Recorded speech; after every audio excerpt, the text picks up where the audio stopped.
Hey everyone, it's Jeannie from A1 Vacuum and Sewing, and I'm getting ready to finish up to done April's table topper for cuties, meaning this one right here. So I've done the inner borders, the bunnies, what's this one called? Orange peels?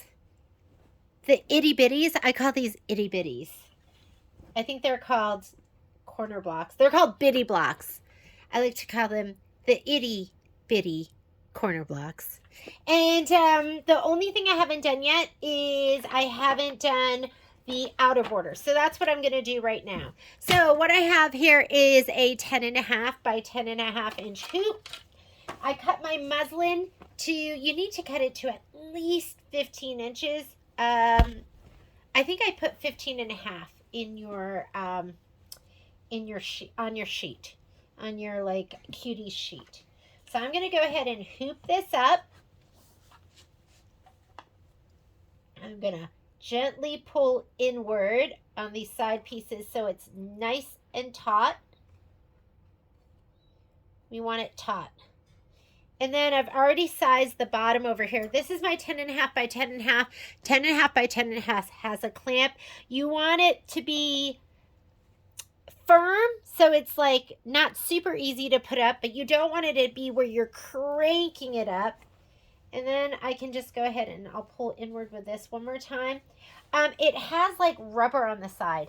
So it's a little, once you have that clamped up, it's really not going to move too much over here on the sides. I really love the 10.5 by 10.5 inch hoop.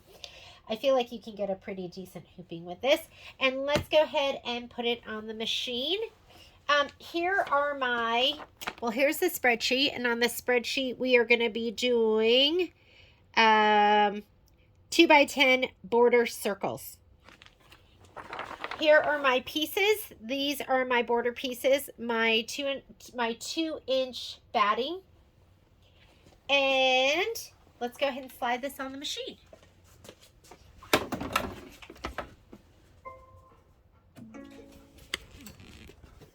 I have two mangy mutts wandering around the room.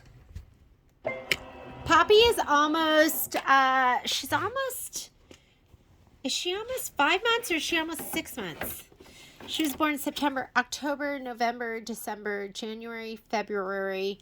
Oh, end of March is going to be 6 months. So I'm letting her come into my room a little bit here and there. She's not to be trusted.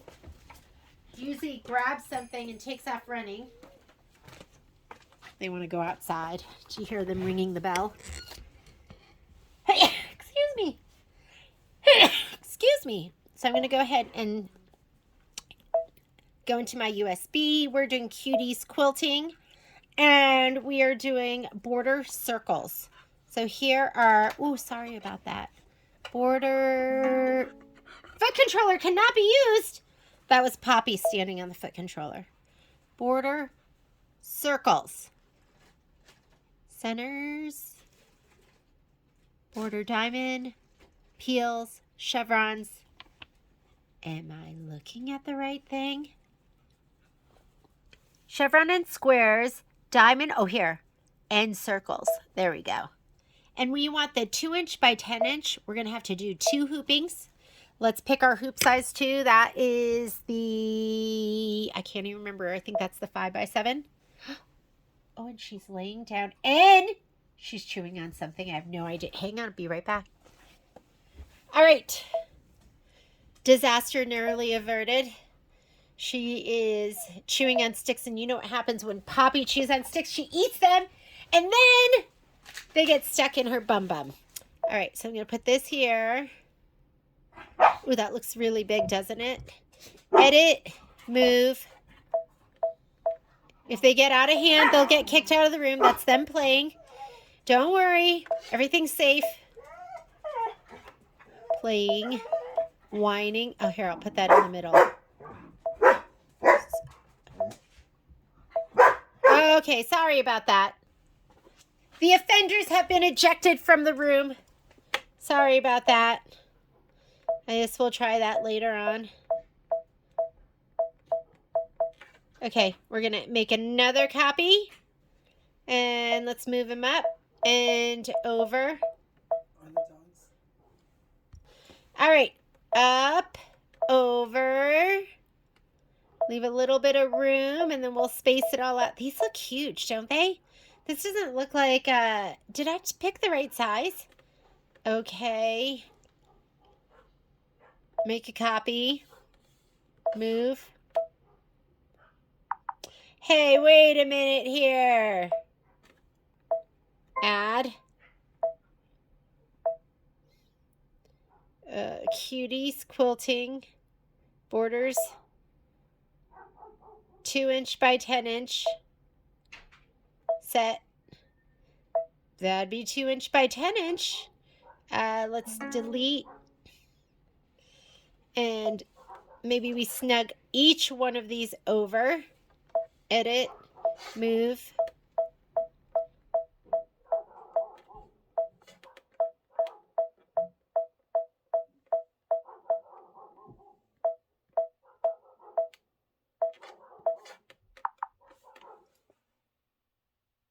Okay, these really threw me for a loop because I loaded it and it was too big. So I went back to my instructions and I went back to the other outer border blocks that we've used so far.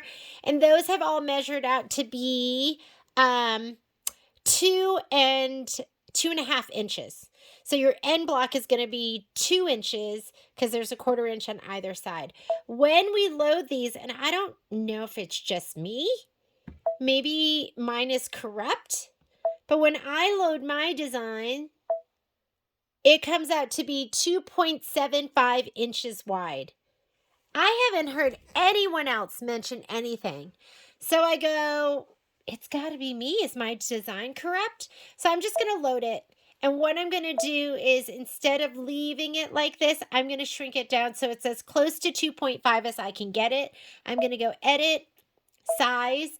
I only want to squeeze it in a little bit. I don't want to change the height of it from top to bottom, but I want to squeeze it in so it's 2.5. So I'm just going to tap this until my number. So my choice is 2.53, 0.3 too big, or 0.2 too small. I'm going to go with the 0.2 too small. And now I'm going to be able to fit 4, but it was really weird. Let me know if anyone else has the same thing, or like I said, maybe my design was correct and I should probably, I'm going to check it. Hang on, be right back. I actually loaded it again onto my USB, so I'm going to add and see what comes in. So I put it in its own folder, so it'll be all by itself right here. And we're going to go, look at that. That didn't even come in. USB did not load. Hang on. Let's try it again. Return. Let me call you Tweetheart. All right, so I took it off my USB, loaded it back on again, and when I brought it back in again, it was still the 2.75. So I'm curious to know if anyone else has it at 2.75 as well. And again, I'm going to just shrink it down, and I'm just going to use it like this because I want to do it all in 2 hooping, so I need it to be small enough. 2.75 makes it too big for me to get 3 of these or 4 of them in the same hooping. So I'm going to make a copy. I'm going to move it, center, up, and over. Okay, copy. And that one, I'm just going to move it up and over. And then we'll make one more copy. And move him up and over. And we should be good to go. Everything looks pretty evenly spaced. I'm going to go ahead and say okay. I'm also going to put it in memory on the machine, so if something happens, there it is. And we're just going to work with it. So here we go. Let me go ahead and grab some thread. just so happens to have a pink over here, so I'm just going to put that in. Color's not going to make a difference right now. We are just going to do the placement stitch, and I am doing placement stitch 1 and placement stitch 3. 1 is going to be the placement stitch for the batting, and let's color group. So now we're here in our edit page. We're going to go to embroidery. Look how it's breaking it all up. Go layout, color group, and now it's going to do all the placement, all the tack down, all the placement, all the tack down, and all the quilting, and that's what we want. So let's go ahead and let it do the placement for the batting first. I'm going to grab my spray box.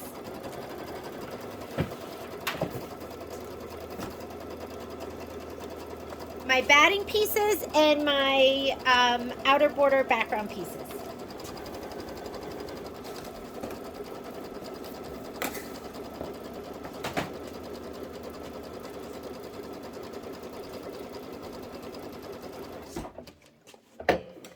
So while it's stitching the placement for the batting, let's go to my handy dandy spray box. Circa, I don't know, I've had this for a long time now. I'm going to put down my batting pieces. I'm actually going to spray my batting pieces with the right side up because I'm going to put those, attach those to my, I'm going to attach those to my fabric strips. I'm going to make sure there's no dark threads on it because I don't want those showing up.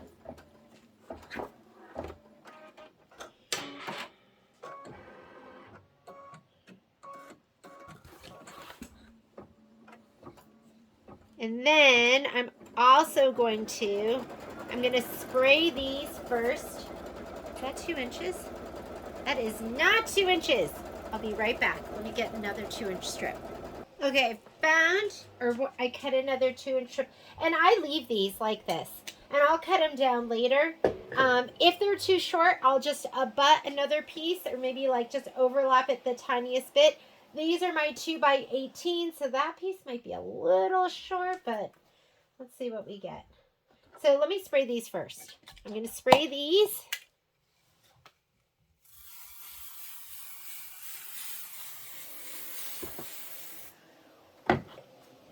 Now I'm going to lay them down the center of these strips.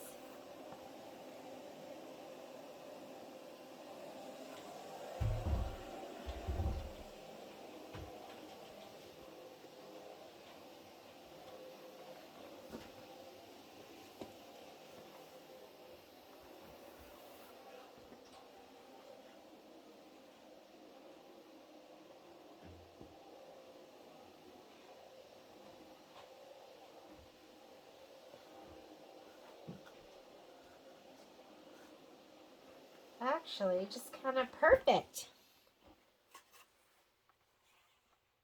This is always kind of nice because it's tacky, so it stays up there. I don't have to worry about it falling down. That is tiny. I think I had some that were a little bit small. And you don't want them to be too small. You want them to be the 2 inches. You don't want it to underfill.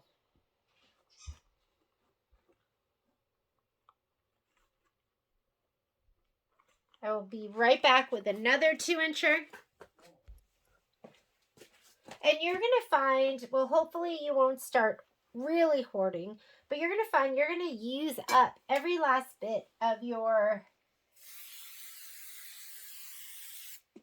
batting. You use all those little bits and pieces, which is kind of nice. I mean, I think it's nice. I like using everything up. If you have like dark pieces, like those are red pieces, I don't want those shadowing through, so I'm going to pick those off. The ones on this side, these don't really make a difference because these are going to be like on the inside. Okay?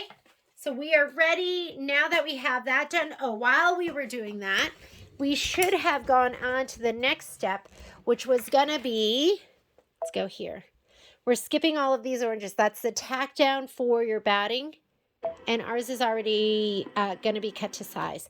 I'm going to fast forward until I get to the turquoise. There's my turquoise. I'm going to hit start. What it's going to do is it's going to stitch the placement stitch for the background fabric, and while it's doing that, I'm going to go ahead and spray this now that it is all put together, and then we'll lay this down all at once. So let's go ahead and spray it. You don't have to spray the whole thing right now. I'm just going to spray probably about 10 inches because that's what's going to get laid down.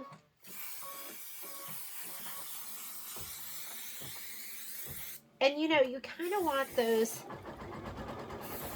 inner parts to be sprayed pretty well because you want it to stay down. And I'm not a heavy sprayer except for this. This part, I don't want it to move. I don't want it to pucker. I don't want that fabric to get pushed to the left when it is doing the quilting stitch. So I'm going to spray it pretty well.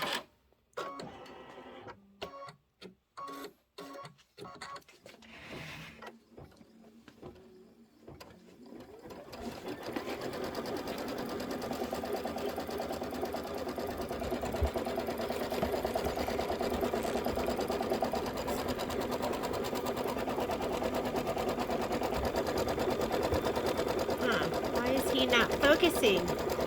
There we go. Don't know why it was doing that.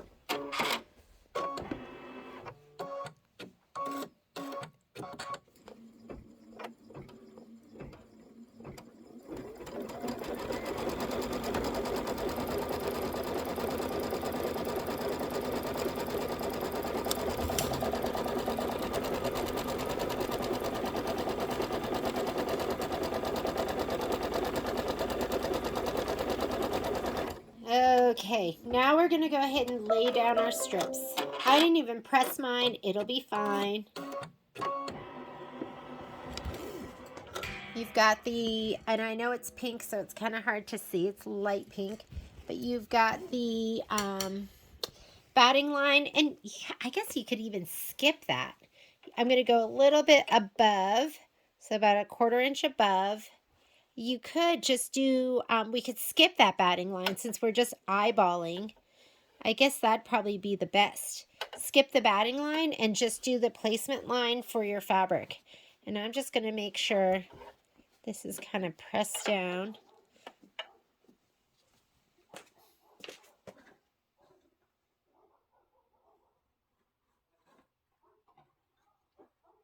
Okay, note to self. Next one we do, we are going to skip the line for the, we're going to skip the batting. We're just going to go straight to background fabric. Because if we center the batting, we don't even need that step. It's not like I'm even looking at it. Go about 1/4 inch above.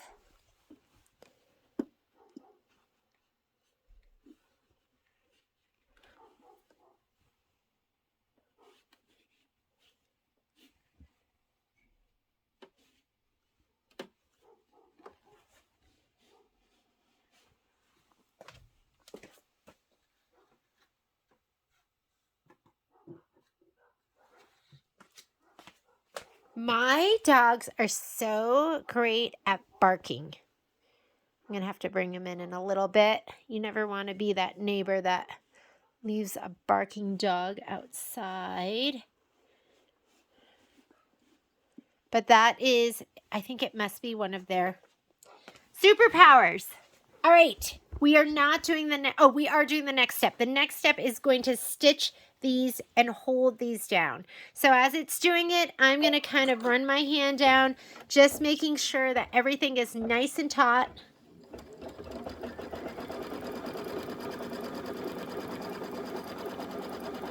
And then I'm going to tickle my fabric on the other side.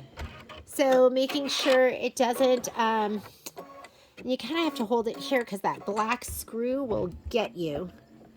And I'm just going to kind of push this over to the right. Otherwise, what happens is the fabric, especially right here at the very top, will kind of get pushed in. So you don't want that to happen.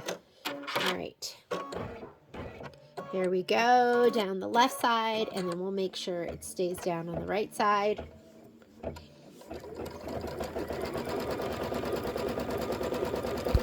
And if you have to stop to reposition your fabric, please do that. Don't feel like, oh my God, I can't stop, and now it's all wrinkled. Just hit your start stop button. Fluff your fabric, just make sure it looks beautiful and gorgeous and that it is not getting pushed over.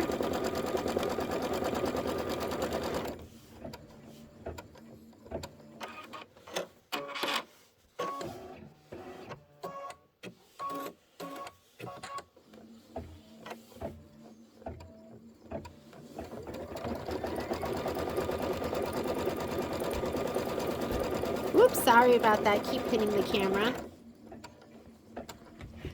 Oh, and I wasn't even really paying attention. We are going to take this stitch out. This is a basting stitch. And it's right at a 1/4 inch. So if you don't take it out, it will show. And this is what our, this is the 4th one that we're doing, and I finally have learned that. I kind of picked it up in the last one. Sometimes it takes me a little while. And for our quilting, I am going to go ahead and put in buttermilk, which is going to be kind of like the golden yellow.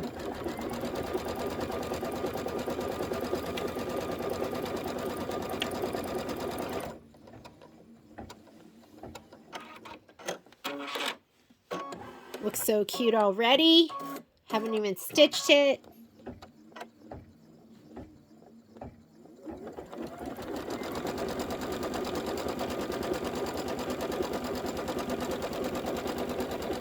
There we go.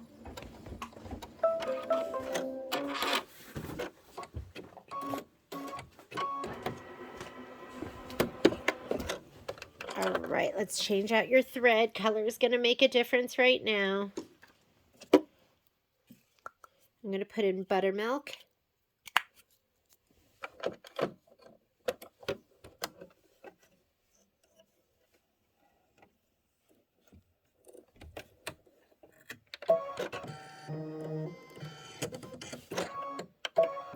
And let it do its quilting. This is going to be 4 minutes of quilting.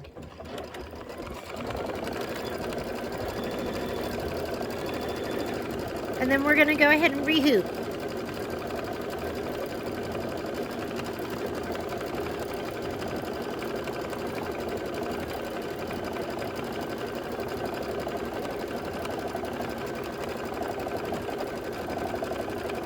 And I'm just going to scoot the fabric up.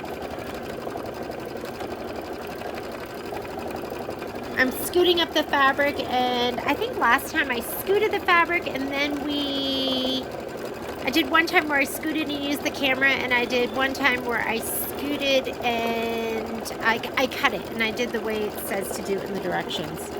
So whichever way works for you. I feel like my fabric and everything is all together, so it might be easier for me to just... I can't decide. You know what? Let's cut it out. We're going to cut it out. We're going to skip to step number 3, which is going to be that back placement step, and we're just going to lay everything down.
right, 2 more to go.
It's so beautiful. I love this stitch. Looks absolutely gorgeous. Gorgeous. Okay, I'm going to get my cutting mat ready so we can trim these.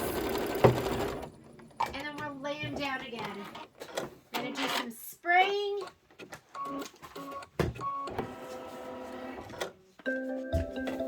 All right. Let's go ahead and bring it over here. I'm going to grab my blade. We can, oops, you can still get the gist. Fold these back. Let's just cut right across. Be careful not to cut the fold. Whatever you do, don't get fold greedy and go, oh my goodness, I have to get even closer. Be okay with pretty close. And then if you want, I've been unhooping this, but this does make it really easy just doing it like this.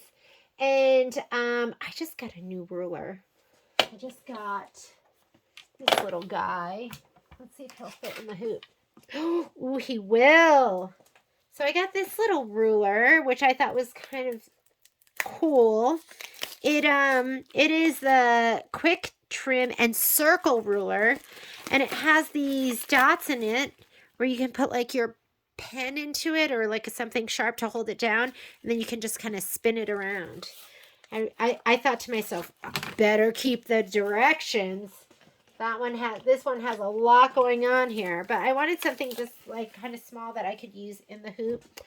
And this one is 12.5 inches. So make sure you're not cutting anything to the back.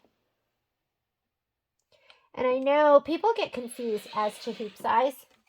Because they go, oh, and they measure the outside of the hoop. There's an embroidery field. Like there's an embroidery area. And that's really what you're looking at.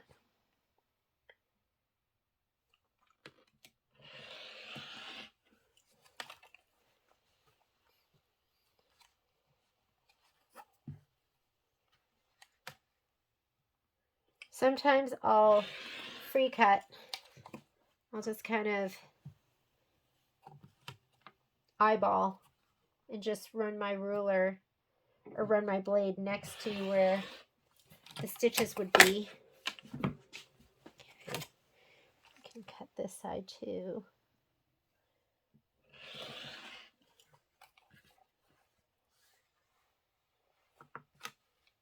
I don't know if I've like actually cut with the fabric in the hoop, but it's kind of nice because it just keeps everything nice and taut. Just don't want to accidentally cut something you're not supposed to cut. Can you even see that? What are you seeing?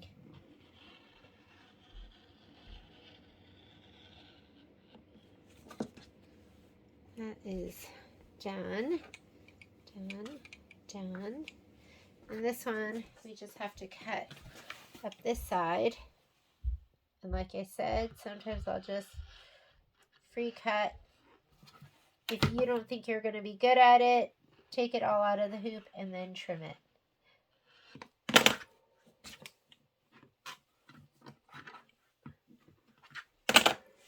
What's down here?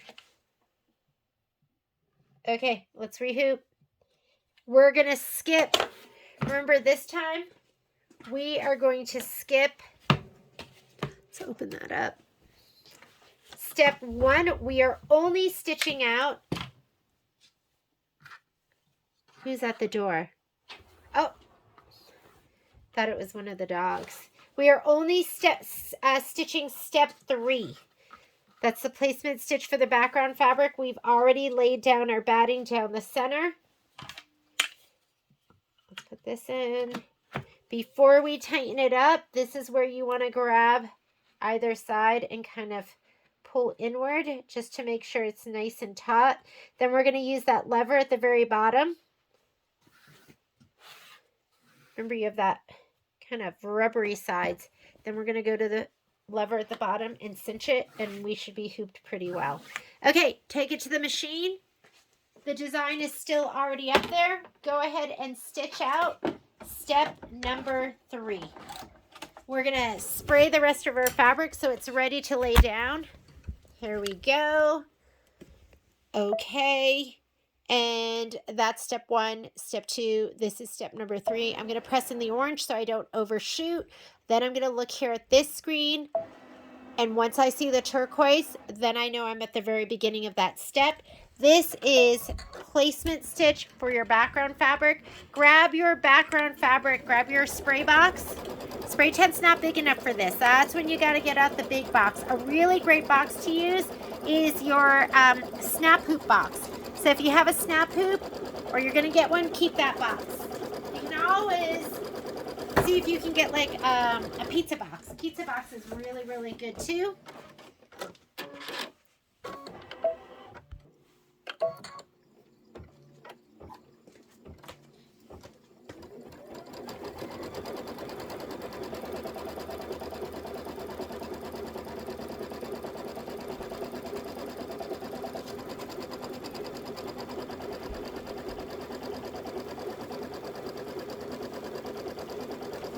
I'm going to get ready to spray these down.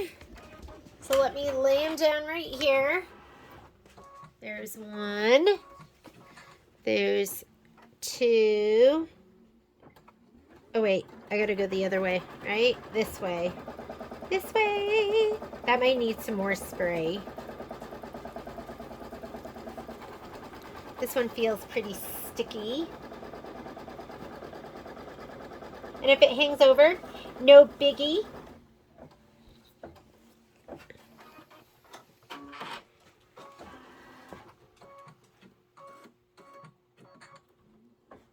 There we go. This one needs a little more spray.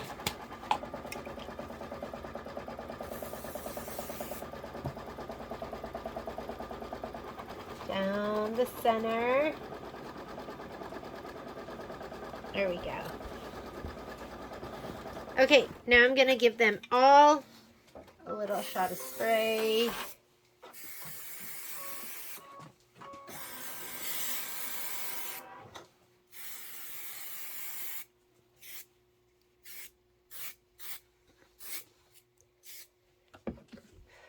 Okay, we are ready to lay them down.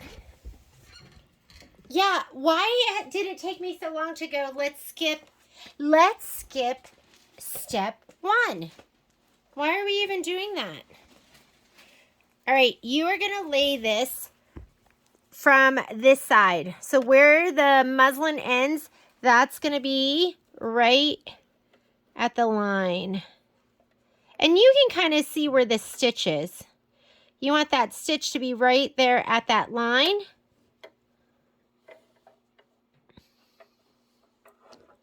And stick it down. Oh, okay. Dogs are here with me again. Patrick went to meet a friend. So I invited the dogs in, which it may or may not be a big mistake.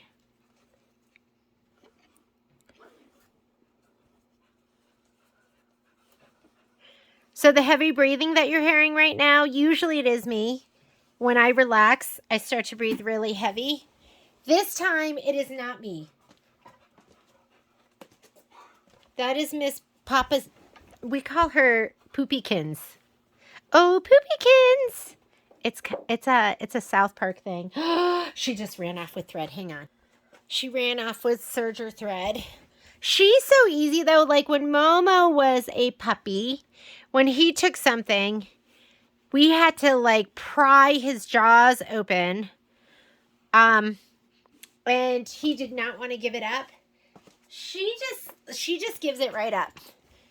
You just and she basically just drops it into your hand. She just wants you to kind of chase her a little bit, and she's just having a little bit of fun.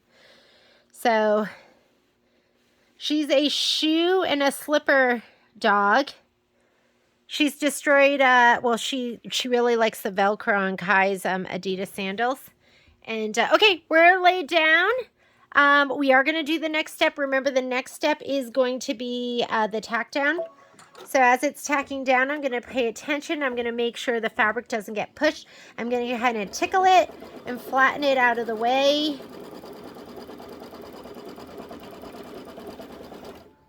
Whoop. Let's get you so you have a better view. This side, you've got to be careful right here that it doesn't push the fabric back. Okay, and now remember, we're going to kind of tickle it to the right, even hold it there. Okay, next row of stitching. Same thing. If you feel like it is not stitching where you want it to stitch, keep your finger on the start stop button.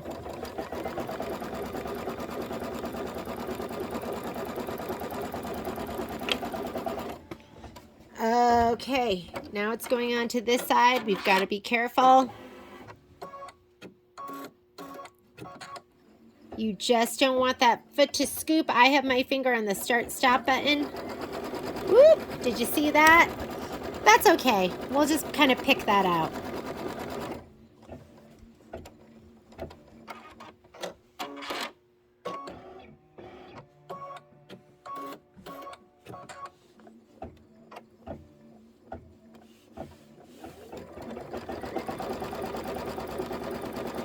Just so that doesn't happen again, I am going to hit my start stop button. And you can actually hold your start stop button and it will sew super slowly. I'm holding it down right now. And I can just make sure it's not going to push this fabric back. Okay, there, I'm on. And then let go, and then it'll resume full speed.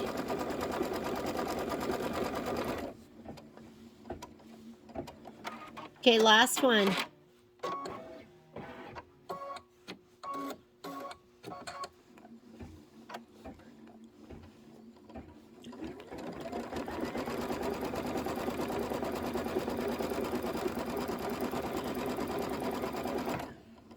I'm going to hit my start stop. I'm going to let it go a little bit. And then I'll stop it. There we go. All right, now I'm going to hold down my start stop just to get over that hump. We're over, so I can let go. You can use it however you want to use it, whatever makes sense, whatever makes your job easier. Perfect. Now go ahead and let it do the quilting. I am going to rip out that one stitch right here so I can fluff that piece back.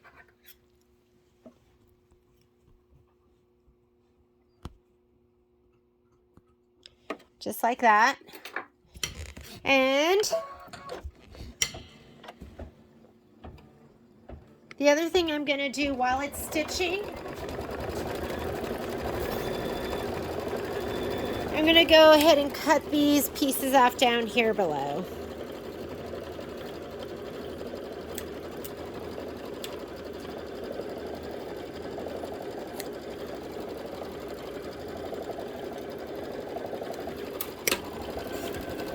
Okay, here you're going to watch it too to make sure it's going to go off and on and it's not going to cause an issue and it looks totally fine, so don't worry about that.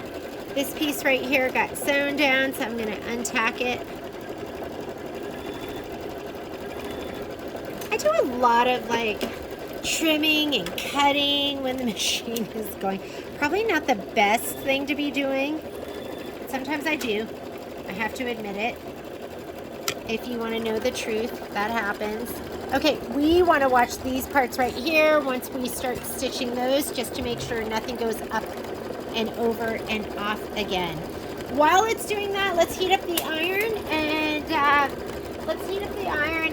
start pressing and trimming those pieces, because next thing we're going to do is we're going to sew together the top.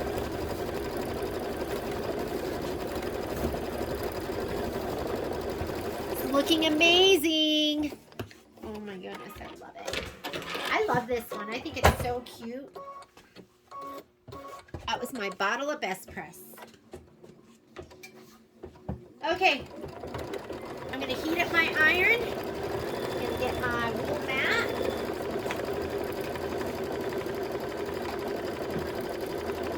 And I'm going to pay attention to the bottom part of this.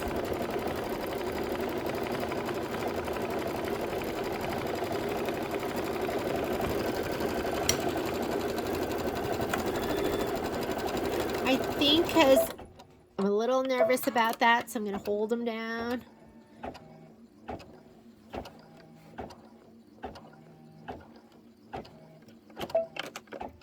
Okay, let me put my foot up. Just make sure all of that is tucked down.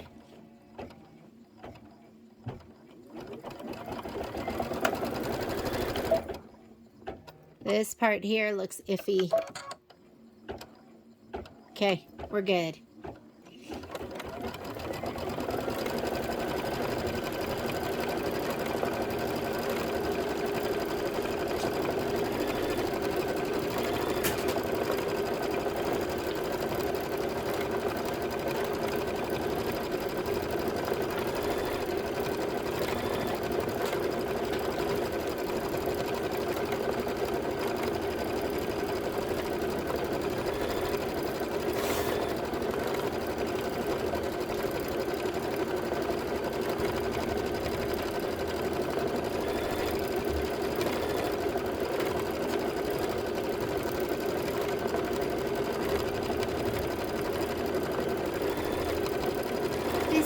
First time the babies have been in the sewing room and napping, but there they are, looking so cute.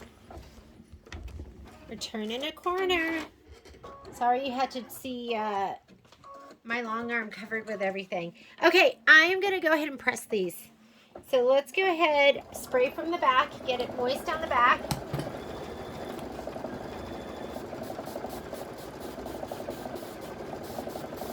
Those are my itty bitties. While I'm doing this, I'm watching my embroidery over there. Whoop. This looks pretty sketch right here, so let's go ahead and pay attention to this. This stuff right here is what I'm watching out for. I'm gonna keep my finger on my start stop.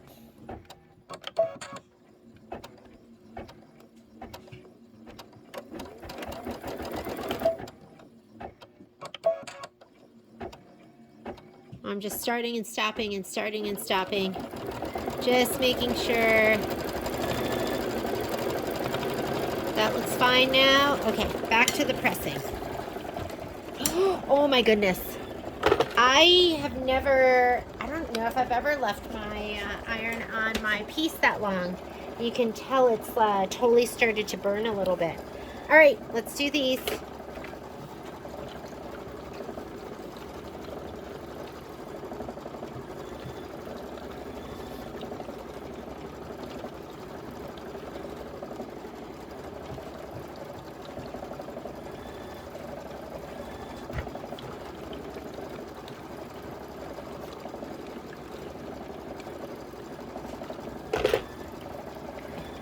Those should be perfect. We'll cut those next. Let's do these.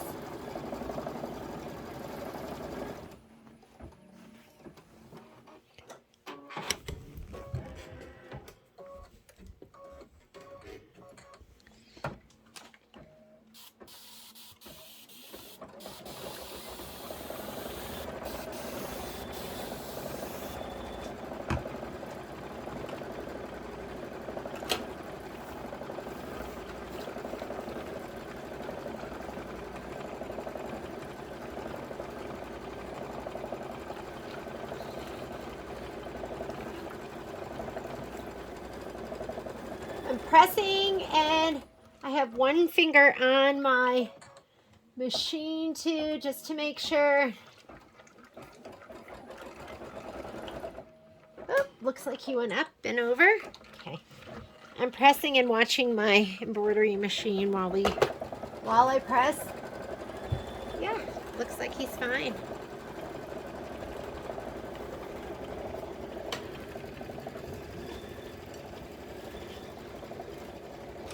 Get the ripples out.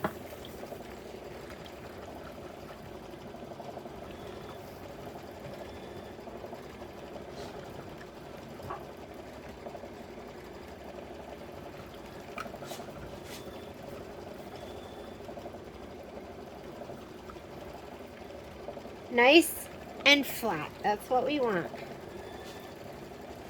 I didn't even cut these apart.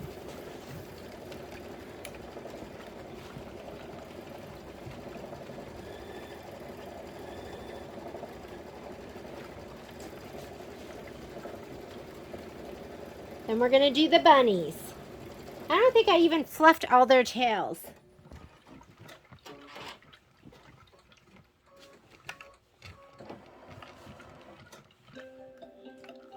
All right. And my outer borders are done. These look gorgeous. Now we can go ahead and cut them apart. I usually cut them apart beforehand, and I don't know, I just didn't feel like it. More than one way to skin a cat. Not that I would have never really skinned a cat before. Would never want to.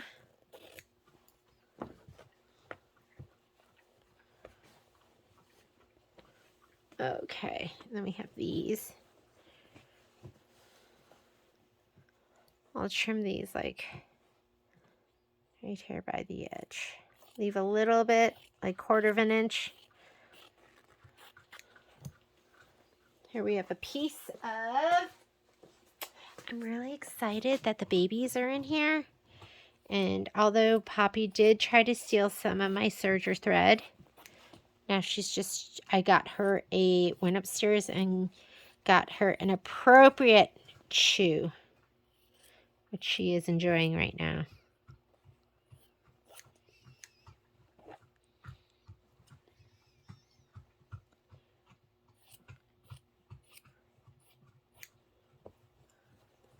Poor Momo cries a lot. He kind of just gives in to her. I don't know why. but he kind of just lets her have whatever she wants. I don't know, it's because he's a boy. Like, is that it? He just, whatever Poppy wants, Poppy gets.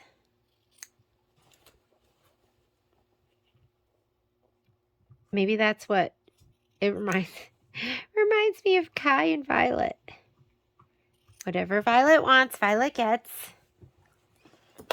Okay. I'm going to press these from the back. I'm going to press them up and down. I have to move the camera. I need this.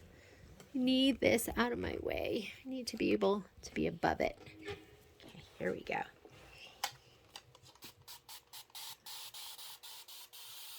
This Mrs. Bobbins bottle, they're so great. All my spray bottles are great in the beginning.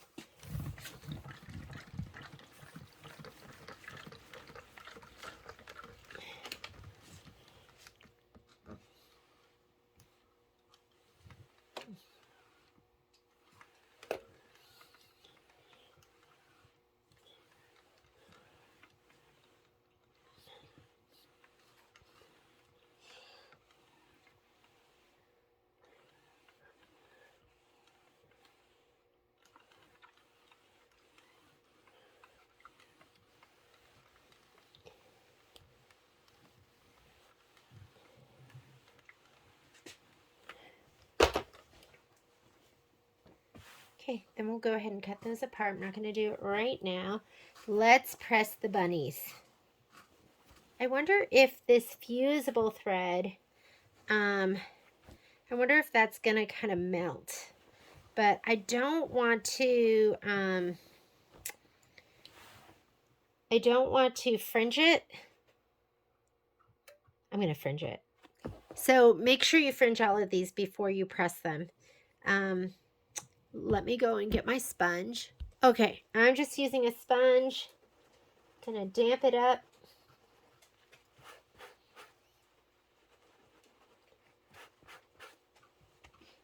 And then I used my serger tweezers. If you haven't seen this or you're not sure how to do it, make sure you use water-soluble thread. I like Vanish, and I use Vanish Light. And then you're just going to pull these just like that. So you're using water-soluble thread. Oh, no. Uh-oh, you're going to get kicked out. No rowdy patrons. Mommy's filming. She is attacking the couch right now.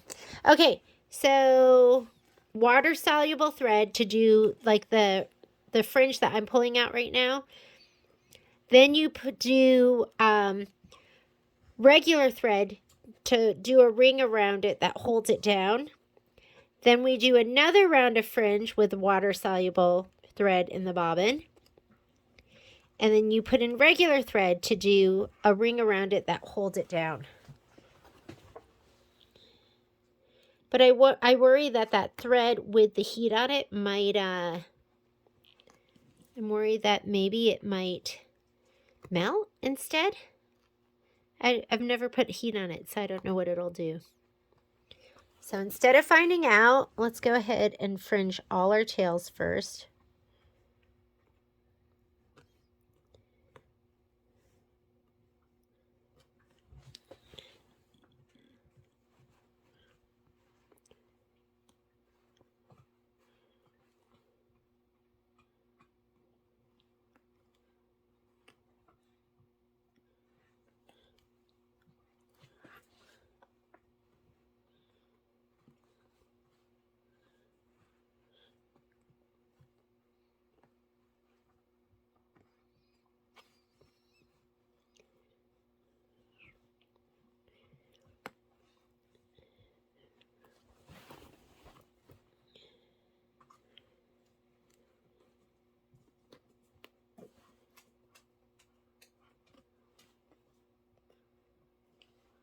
Okay, that's the outer ring. Now you're going to get the inner ring.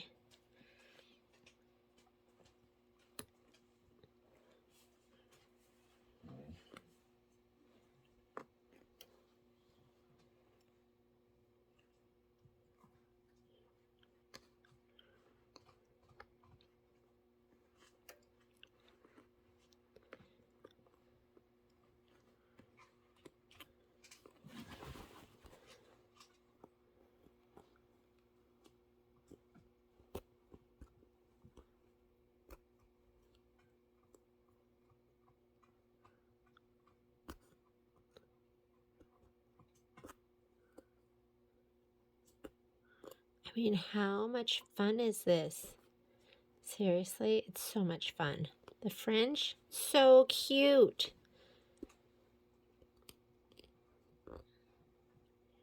What great embroidery designers to think this up, right?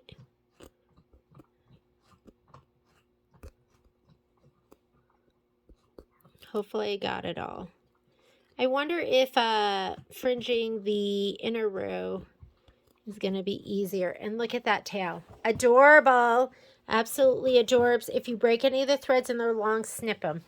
Snip them so they're not... I mean, look at this one. That one is so cute. So snip any of the long threads that you pulled too long. This one, let's go ahead and...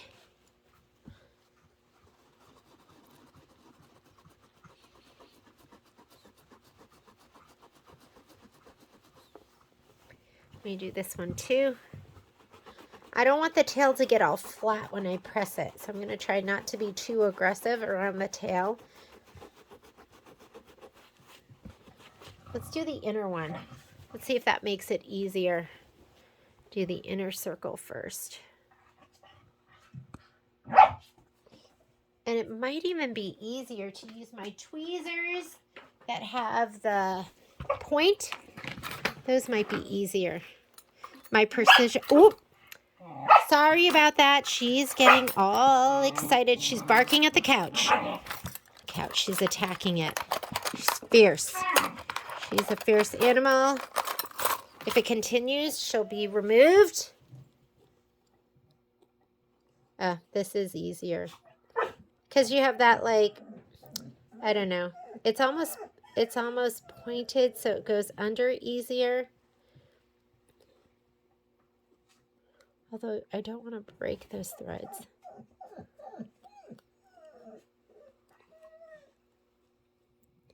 Look at that. Looks so good.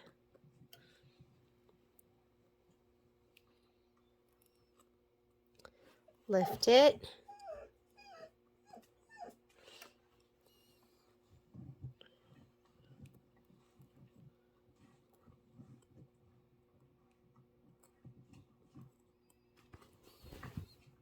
Spin it.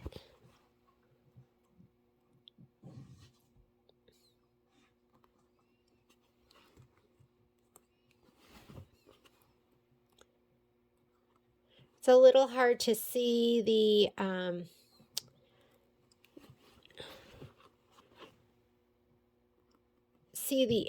inner fringe once you've done the outer one. So I do now. It's taken me a couple to figure out, right?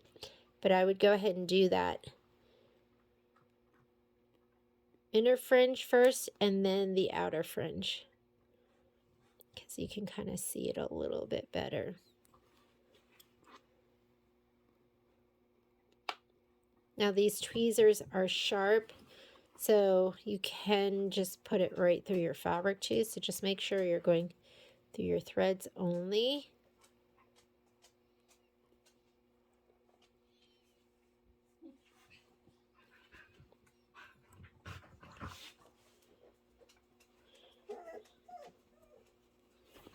Let's get these outer ones. And then I'll probably pause the video. I'm going to pause the video right now so you don't have to listen to the dogs going crazy. I'm going to pause it and I'm going to fringe the other tail. And I'll be right back. Okay, tails are all fluffed. We're going to go ahead and press. So let's turn it to the back side. I was thinking that I should like cut these pieces and like sew this to the beginning of the other one so that I can use all the fabric. You know, just thinking about what makes sense. Look at this, looks like something was left.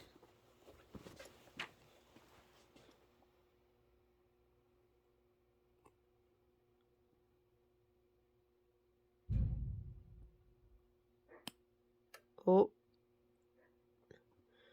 they're out there again.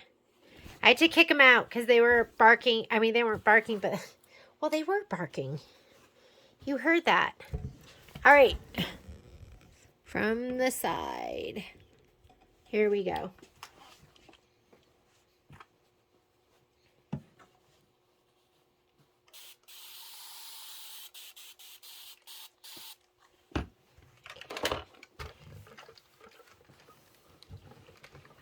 And I ended up using felt for mine instead of, gotta go right over that, instead of the velveteen, and I loved it. Actually, you know what we should do? Let me cut these apart first.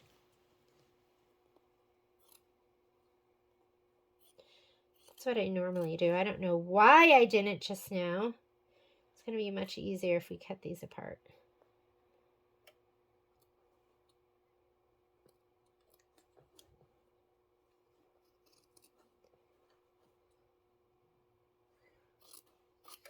Cut them from the back side. You can make sure that you are not...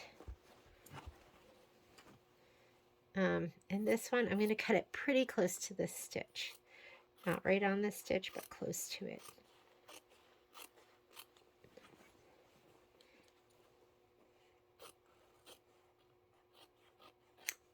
Okay, there we go.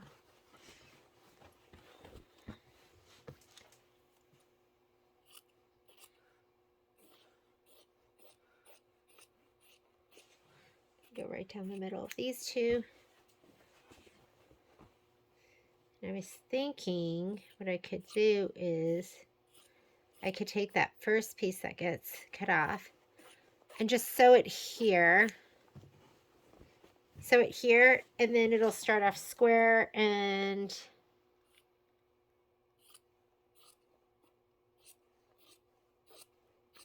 then I'm not wasting this big triangle up here. If I just went ahead and took that and sewed it to this, right? Just put it on just like that. And then we don't have to, I could just sew it down, and it would just be used to hold the fabric. Because right now we lose this. Just, you know, thinking, always thinking about ways to conserve and reuse and reduce and make sure that we're responsible embroiderers. Because there's a lot of waste in sewing and embroidery. I don't know if you've ever thought about it or noticed it, or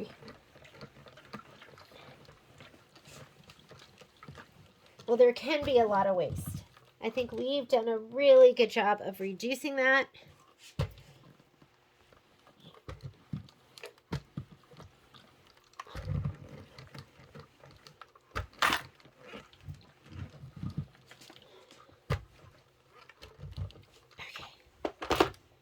That should be pretty good. We can fluff them up, and that looks good to me. Let's go ahead and press the rest of them.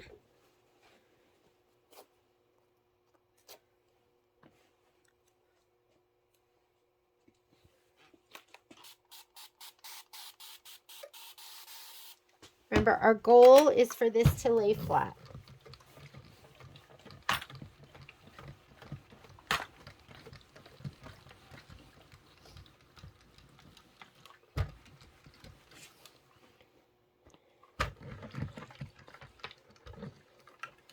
And it's not going to lay totally flat because we've got a big fluffy tail and lots of Pellon in there, flex foam. We want it to be pretty flat. And if there are like pieces that are really standing up, give it a haircut.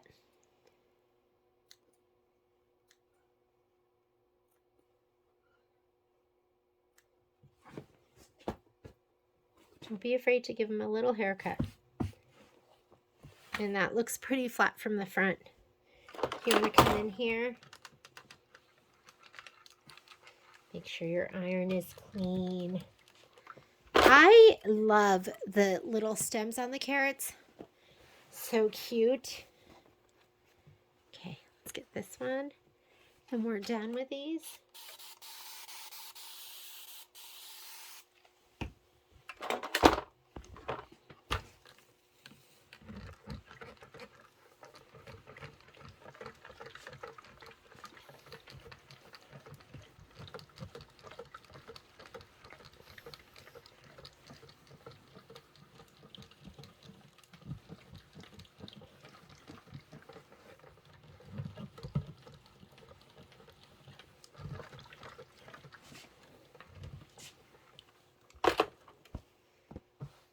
I'm going to give this a little press right here.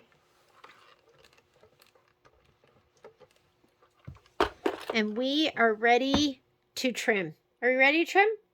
I think we got everything. Okay, let's trim everything up. I'm going to grab my rotating mat.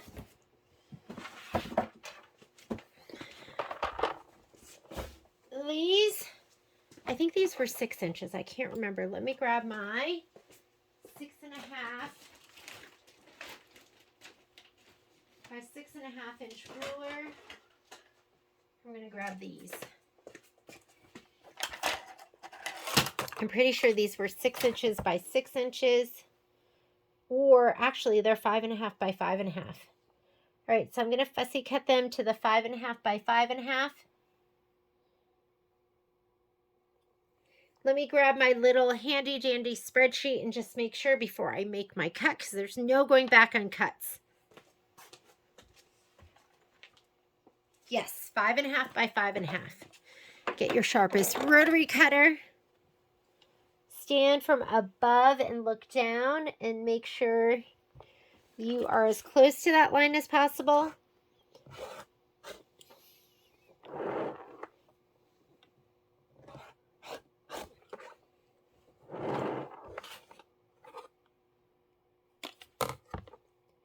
I'm going to go 5.5, and black are going to be your 1/2 inches.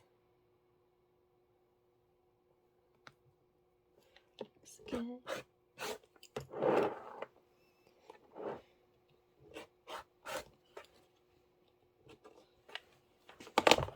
Gorgeous.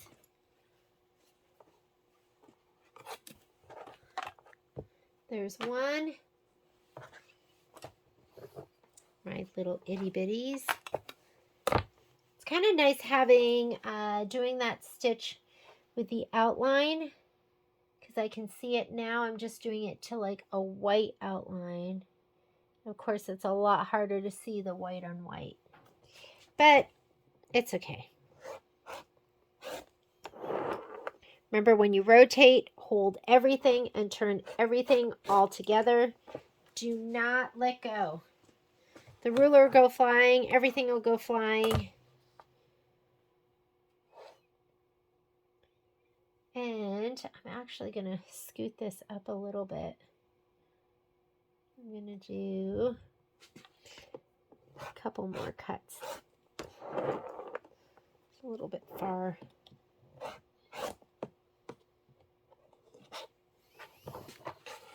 I'll do one more cut down this way. A little far.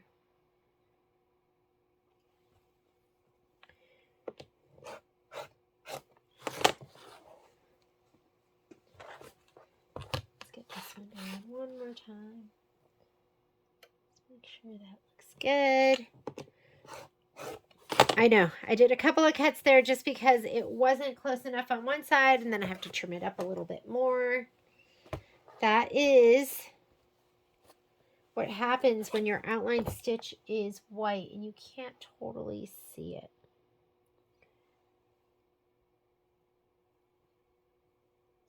Let's see.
Muslin is so satisfying, ripping muslin.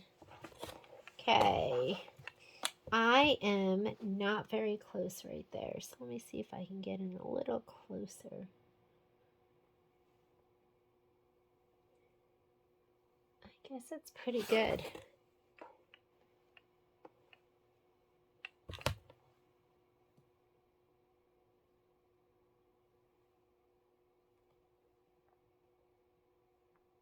I'm going to do this. From above. Look from above.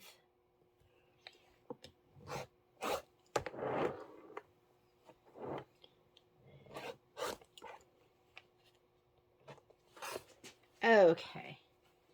Now I'm going to trim off a little on both sides. Sliver on both sides. It's been hard to see.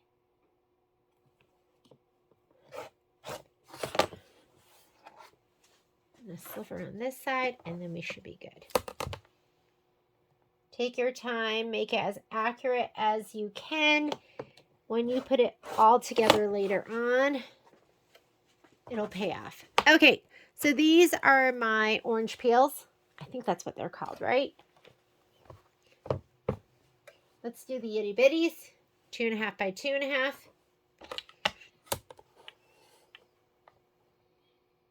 From above.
Okay, my 4 bitty blocks are done. Well, let's go ahead and cut these. I'm going to get my square ruler for that. My big one. My biggest square ruler. All right.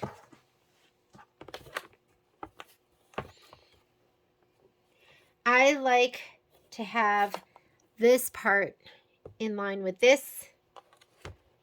So I can go down the center and then using the cut marks along with the center mark.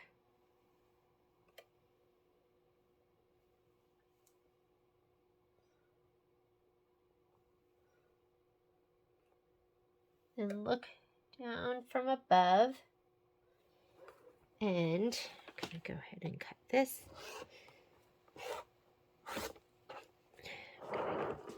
And this side.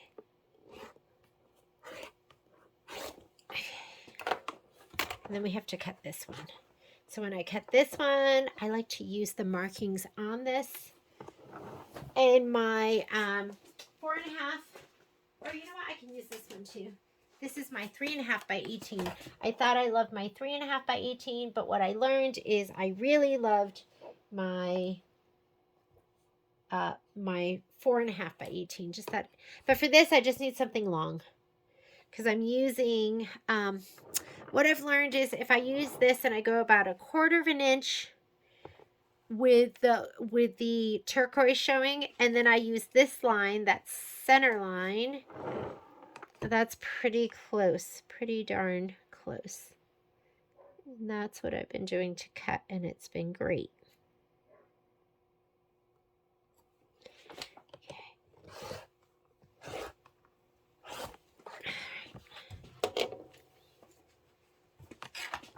There's our little bunny.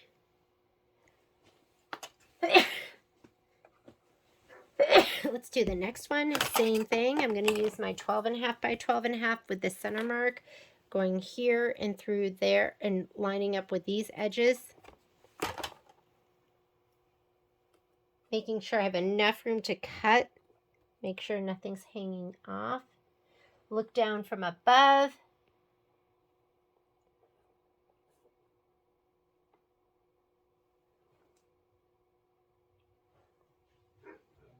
Looks good. Not quite on that line.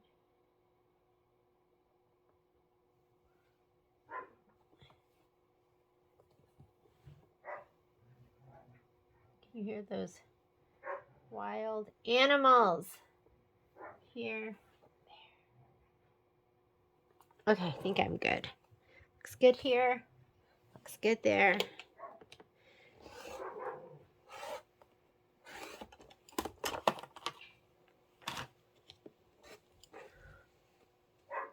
Hold it, turn, hold the whole thing. Don't let go. And then we're ready. Put this right on that center mark, about 1/4 of an inch of turquoise all the way around. Of course, I'm not sure how you should. This is just what's really worked for me. I'm not sure if you're cutting with something else.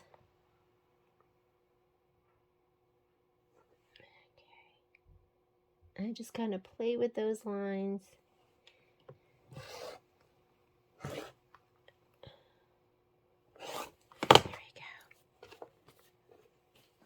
Takes a lot of concentration, but those buddies are so cute. I mean, come on, those are really adorable. I've heard mixed things about cuties too, but I think it's going to be absolutely adorable. And I feel like half the time I'm not in love with something until I start it. And then when you see it in person, you really go, oh, you know what? That is cute. But sometimes it doesn't look as good on just like paper or in pictures. I wasn't going to do Shout Hooray, but I'm going to do it now. And I know I'm going to absolutely love it.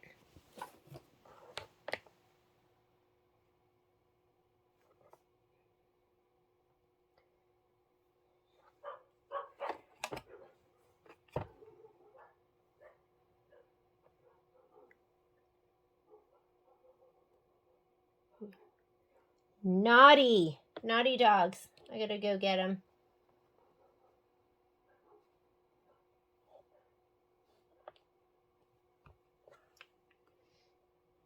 I gotta say, Poppy's really good about coming when you call her. She's pretty good. I mean, she's not gonna be perfect. She is a puppy.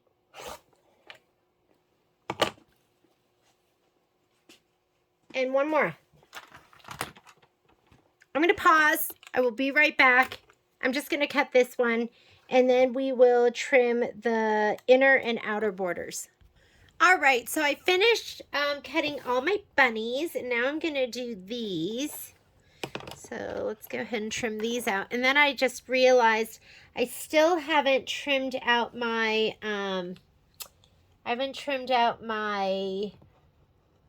I never pressed my outer border strip, so I'm going to do that too. Whoops. There we go.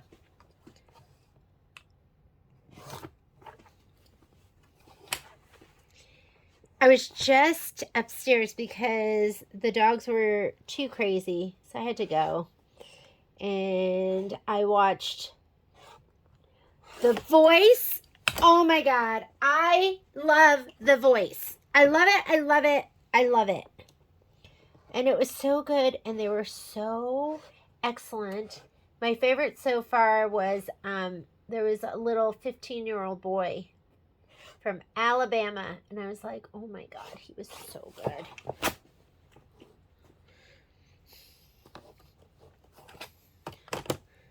I love listening. I love talent shows.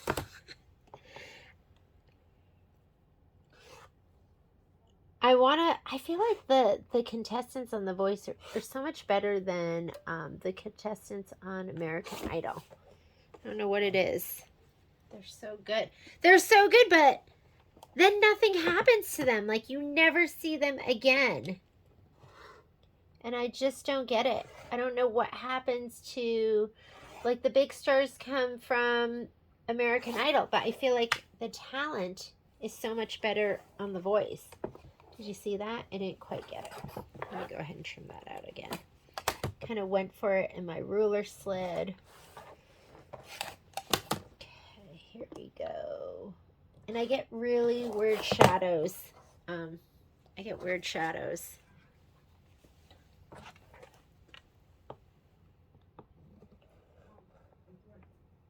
Oop.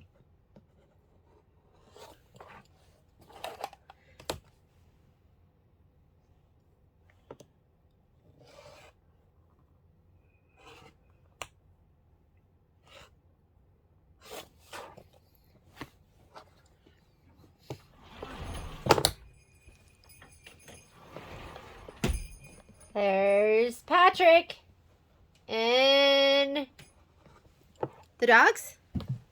I don't know.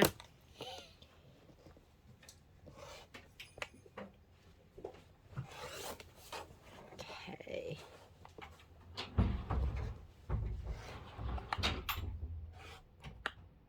That's Patrick trying to be quiet, but he doesn't know how.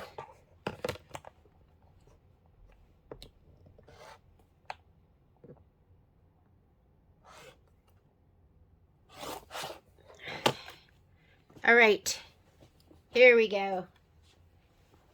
There are my inner border strips. Here's my inner border strips. Here are my bunnies. Here are my bitty blocks and my, I think that, are these called orange peels? If I totally made that up, I think that's what they're called. You know, with me, you never know. Because I always remember things wrong. Okay, these are the last things that we need to trim out. So why don't I go ahead and move this. And we can press them first. With the border blocks, sometimes I press them first. Sometimes with like the other blocks, I always press and then trim. But with the border blocks, sometimes I press first, sometimes I trim first.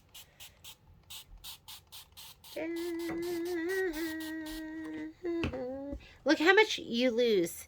So this is probably like, I don't know, 5 inches. So if you lose 5 inches on either side, that's 10 inches, right?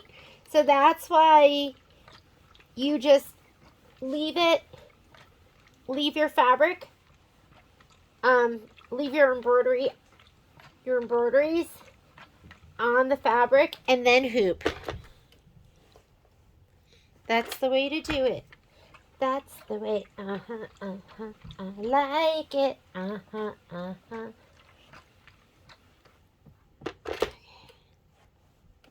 These didn't feel quite hot.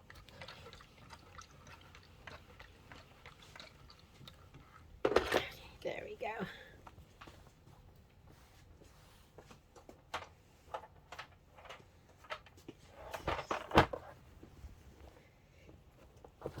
If I was an incredible singer and I was to go onto The Voice, I would choose Kelly Clarkson. I just love her. I'm happy she's been so successful. She's just, she just seems relatable, right? And also so talented, and I feel like she has just come into her own. So that's who I would choose. I would be Team Kelly. Patrick's probably listening to me upstairs like, what is she talking about? Okay, let me fold these back. Let's fold those back. Remember, don't get fold happy. I mean, fold greedy. You don't want to go for it and then accidentally cut into, it's not into your border strip. It is not worth it.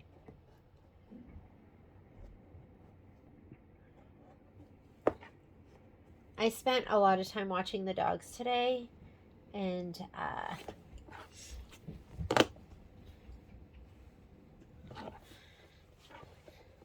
when they were napping, I just watched TV. So I also watched these British kids that they feed food to. So they fed them like Thanksgiving dinner. And I think they were weirded out because they fed them stuff like sweet potato casserole with marshmallows.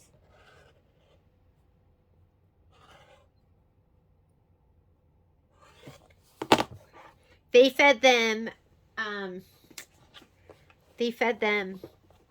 gravy and biscuits. And the kids were like, that looks like vomit. And then they all loved it. They were like, that is so good. It does look pretty gross though, doesn't it? I mean, I love it.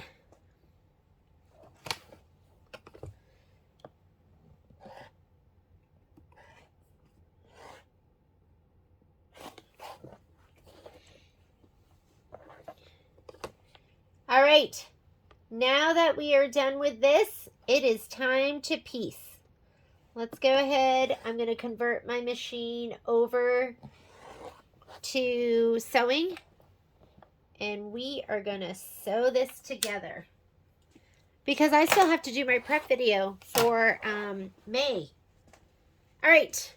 When we sew this together, I'm going to use Deco Bobbin my upper. I'm just going to use the regular bobbin. It's polyester thread, so it's fine. You can use it to sew with too. You can use the regular Filtech polyester bobbins, the clear glide bobbins. You can use that for sewing and embroidery. But the clear quilt, which is cotton, you should use that for quilting and sewing only. Do not use it for embroidery because it's cotton thread. Cotton thread sometimes breaks, causes the upper thread to break. Okay, first thing we're going to do is we're going to sew these together, and it looks like they have it like this, like this, like this, and like, oh, it's chasing itself. So this one goes like this. Really? Okay, down. Over, down, over, up. That's how we're going to sew it together. So let's go ahead and do that first. Come into my machine.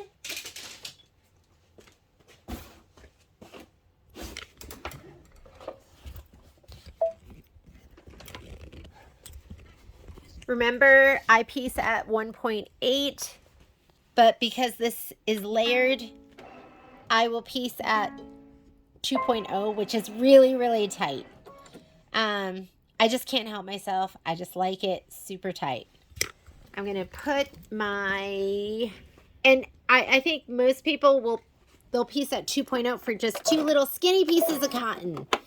I'm not saying, I probably piece too tight, but I just like it like that. When I chain piece, I piece with 2 pieces of cotton, I piece at 1.8. And if I'm paper piecing, I'll piece at 1.5. Now your machine, if you're on a baby lock or brother, it's set to 2.0 for piecing. Is it 2.0? Let me look. This is how you know. This folder right here, that's your quilt folder. That's quilting specific. And those are your piecing stitches, the P's. That one right here, yes, it's set to 2.0. So that's what they normally piece at. That's their recommendation.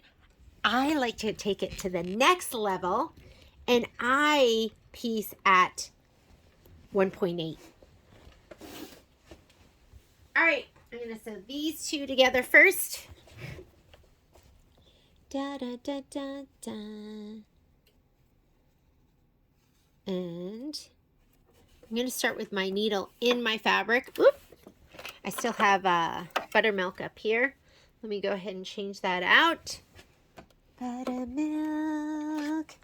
I'm getting close to finishing this off. My gray deco bob is almost done.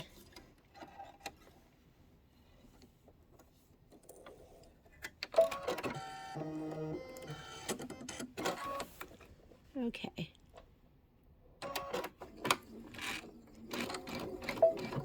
I'm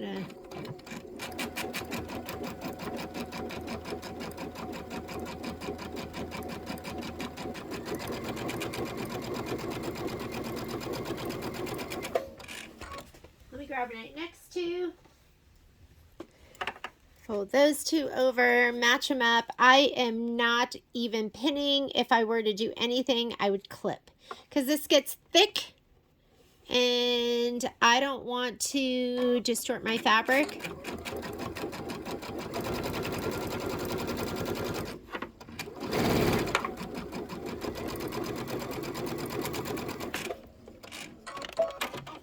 And since I piece so close, it doesn't really unravel, which is great. Where's my gypsy cutter? There you are. And pull down. Done. Okay, let's go ahead. My iron is on. I'm going to go ahead and just give this a press. And then I'm going to give it a whack with my clapper. And you all saw what I'm using for my clapper, right? It's kind of embarrassing. Well, actually, you wouldn't have seen it. I finished up my Oh So Delightful video for week 1. And guess what? No clapper. I spent half an hour ripping my sewing room apart. So that's a total of 45 minutes today because I spent 15 minutes looking for my aloe thread, which I ended up finding on the floor. Clapper I never found, which makes me go, I must have brought it to the store and left it there. So instead of a clapper, I'm using this. It's my smallest cutting board from the kitchen because I cannot even think about not flattening my seams more with a piece of wood. Now the issue with my cutting board is it definitely smells like onions. And I keep going, ooh, are my projects going to smell like onions? And I think they kind of do. Not onions, garlic. They smell like garlic. But you do what you got to do. And I rather have my projects smell a little bit like garlic, because garlic's yummy, than not have my seams super flat.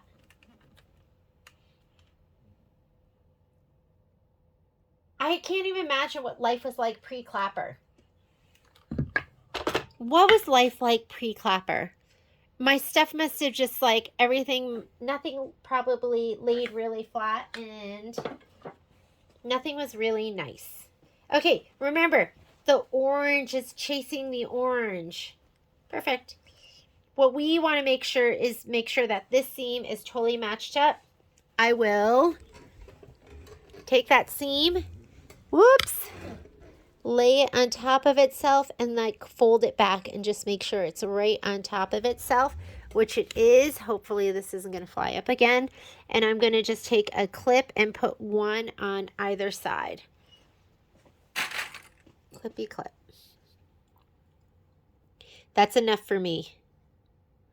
I don't worry about anything else except that seam. When I look at it, I want it to be perfect. Perfect seams make me happy. Okay.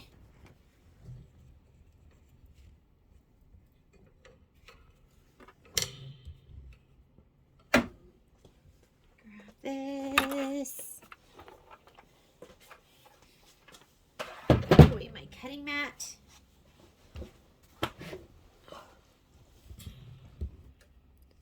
I'm super excited about getting my furniture and super stressed about it because I am going to,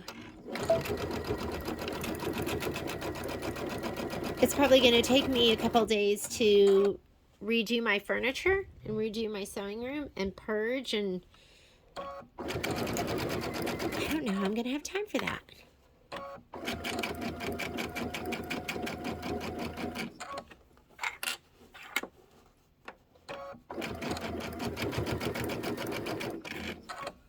Let's make sure everything is gorgeous. Make it gorge.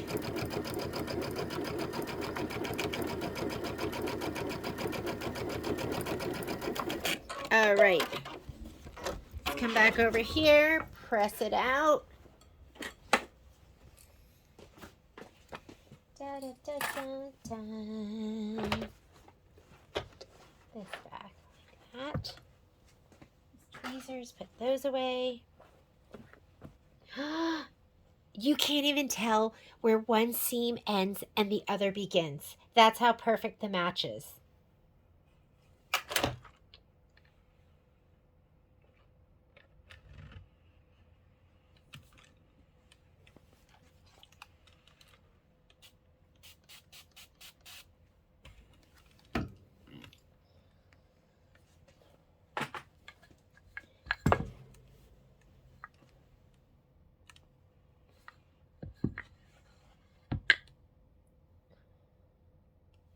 I don't think, did I spray that side? I think I did actually.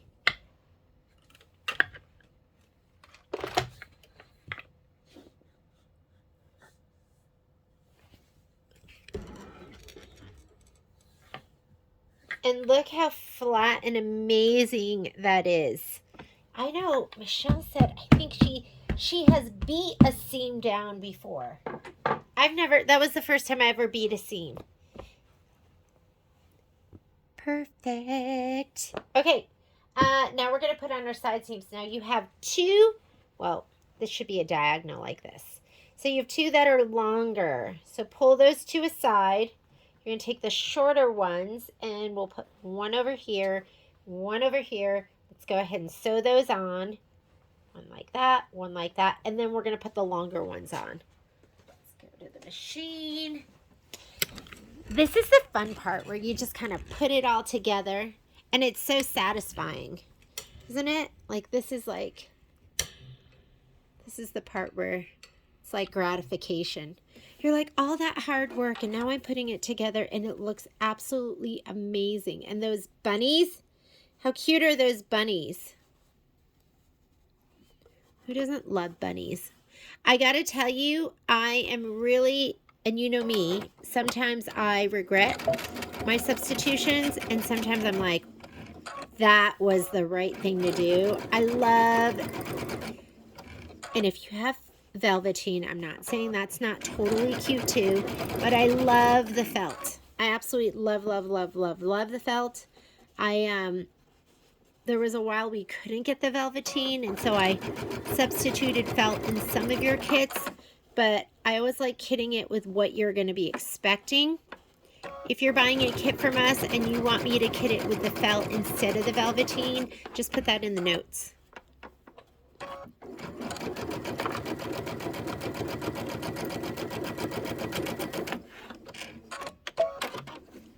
Okay, next side. Flip it 180, and we're going to attach this one. I'm going to start with my needle in my fabric, and then I'm going to back stitch. That is so it doesn't get pushed. I feel like sometimes the top fabric can get pushed down a little bit lower.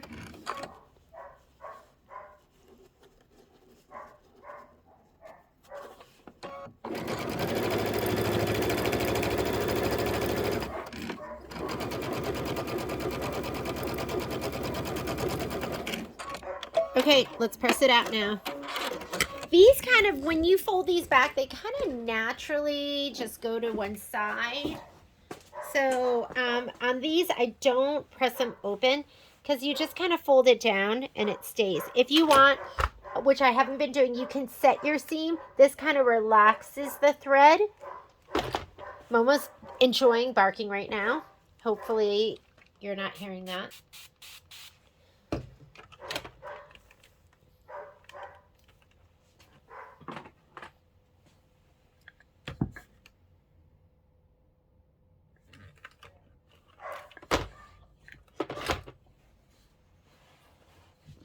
Go ahead and do this side. I'm gonna go ahead and let's relax. Relax, seam. Relax. You can fold it back.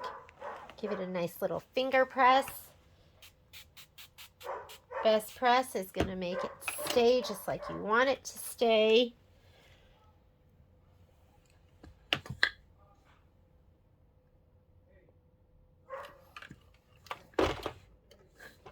Okay, and now we're going to add these. And if you're a little over or a little under, I never worry about it. You can just adjust where you place this to compensate for that. And instead of sewing to the edge that's sticking out, I'm not even going to trim it, I'll just sew to this straight edge of the next piece that I'm laying down.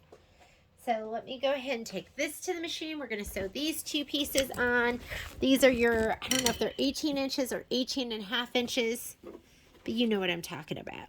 We're going to lay these down.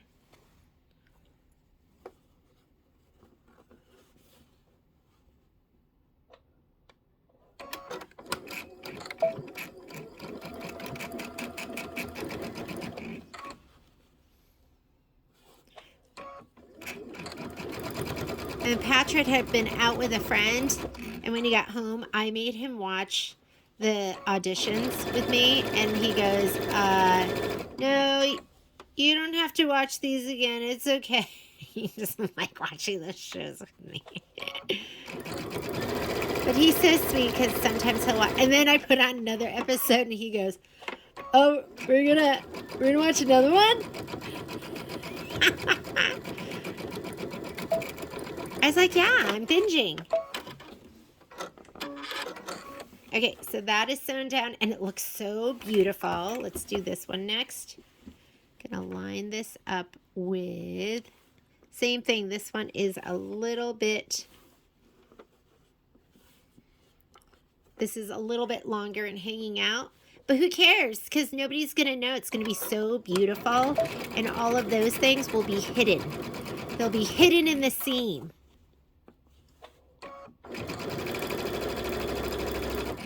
I'm such a trickster, right? Trick you into thinking, oh my God, it was perfect, when it wasn't.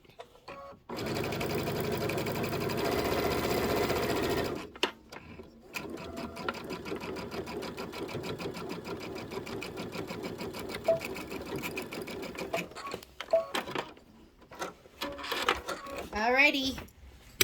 Can you believe we're almost done? Except I haven't pieced my back yet. So I always do a scrappy back, and I haven't gotten around to it. I actually started it. I think this is the start of it. This is the start of my scrappy back. Relax. Relax, seam.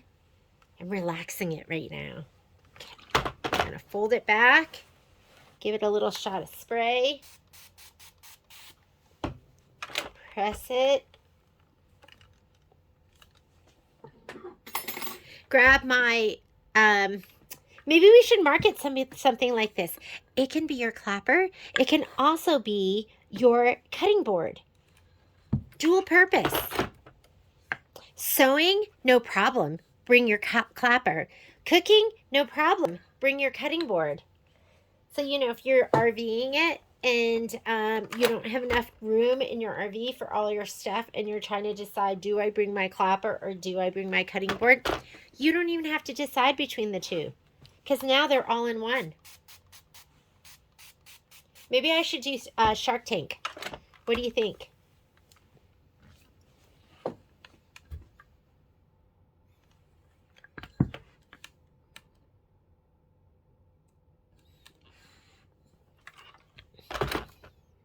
Oh my goodness. Looks amazing. Okay, next thing we're going to do is we are going to sew on. So these are 18 inches. Oh, we got to put the bunnies on. For a minute, I was like, that doesn't fit. Forgot about the bunnies. So let's do our bunnies next. Okay. There's your center. So you can kind of go ahead and just go from here, your center. You can put your corner right here and then make this edge straight. And that should be your center. So let's go ahead and sew on the bunnies. We'll sew one on here, whoop, and then we'll do the other two sides. And then don't forget, we are going to remove this basting stitch. That basting stitch is going to come out. Here are my tweezers. The easiest way to take out that basting stitch for me, what I like to do is, come on, stay down, arm. I like to get it going. Let's see, focus. Get it going. I get that one too. And then if you get the back going too, then you can hold this down, pull up on this thread, and where's my Kai seam ripper? Here it is. This is kind of nice. You just pull back on this and just cut that white one. And this seam ripper, you don't have to worry about like cutting. You know what? Actually, I think it'll be easier this way. So you don't have to pull out every stitch. Just pull back. Pull back. You'll see the white one. It'll pull the bobbin one up. But you do have to cut that white one first or have it have an end. Isn't that nice? So you're not sitting there pulling out every single stitch. Whoops! Accidentally cut that. It's okay. Just get it started again.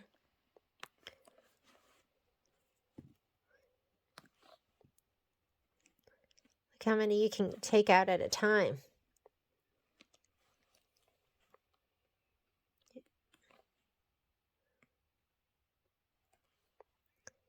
Last week, I went to bed so late on the Sunday before the sew-along because I hadn't done the, I hadn't prepped or done the sheet because we'd been so busy.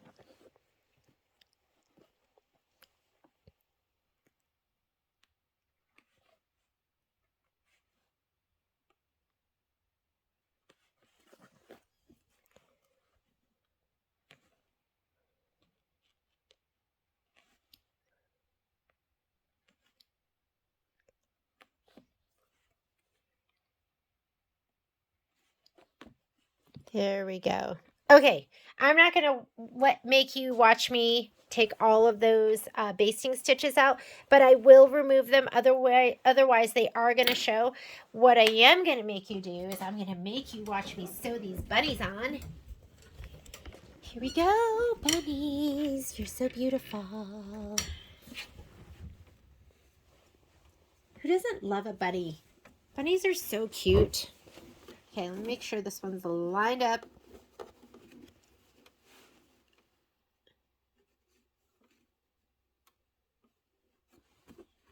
Oop, gotta pull it down a little bit. Remember, I'm just matching up this little corner, making sure it's on the seam. And once it's on the seam, I'm matching up the edge. And that looks like it's a little. I need to nudge it down like a 1/16 of an inch. Okay, and you know what I'm going to do is I'm going to sew from the middle out and then flip it and sew from the middle out. And that way it's going to be perfect. I didn't even backspace. I'll backspace the other way around.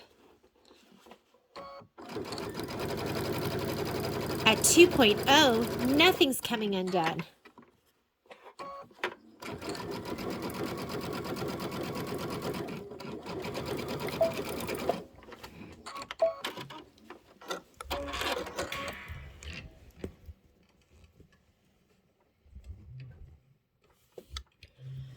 I'm experiencing some difficulties. Okay, we're going to go this way next. Here. Okay, that'll lock that stitch. On all sides.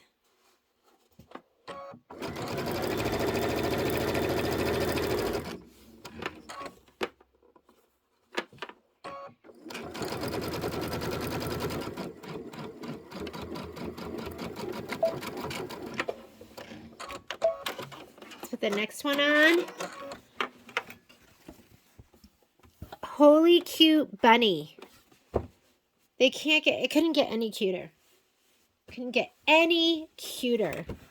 Okay, and this one, let's put this one on. We're gonna go ahead and get the tip. Make sure the tip is lined up with this seam, and then make sure this edge is matched up. And check that tip again. Now he's too high. I'm gonna just scoot it down the tiniest bit. And now it is still the tiniest bit too high. Like I'm nudging it. And now it is perfect. Okay, I'm gonna start from the center. Start from the center and sew down.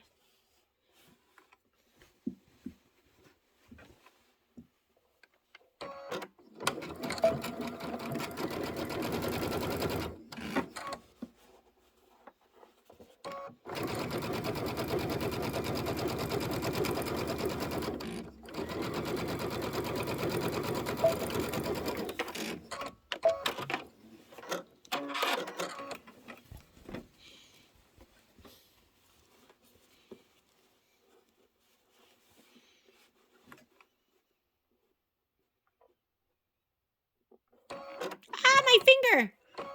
Not a big deal. That was just my finger underneath the walking foot. Nothing to see here.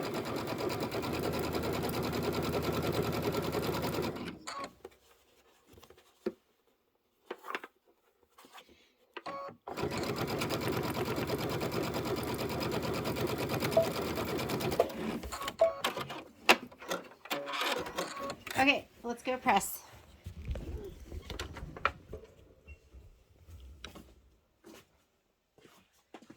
Bunnies. Be nice if I made it look pretty. Okay, these two. Press them. They're just going to naturally fold that way, or actually, they kind of fold better with this seam going in.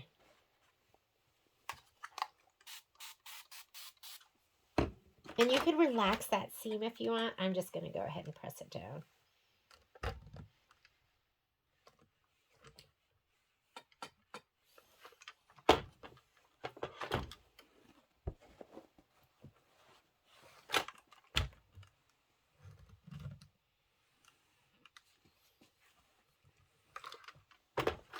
This one too, just fold it over.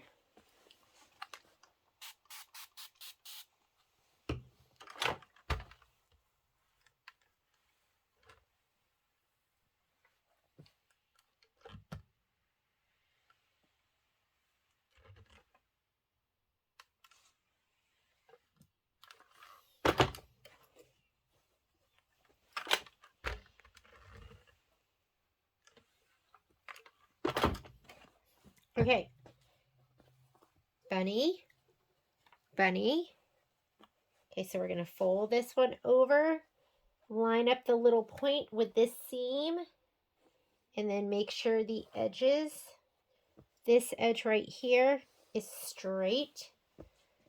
And let's go ahead and sew that on.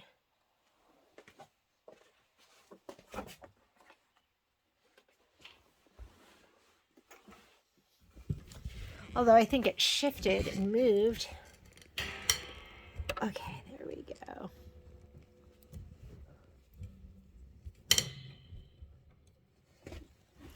Stand above it again. Make sure that is lined up.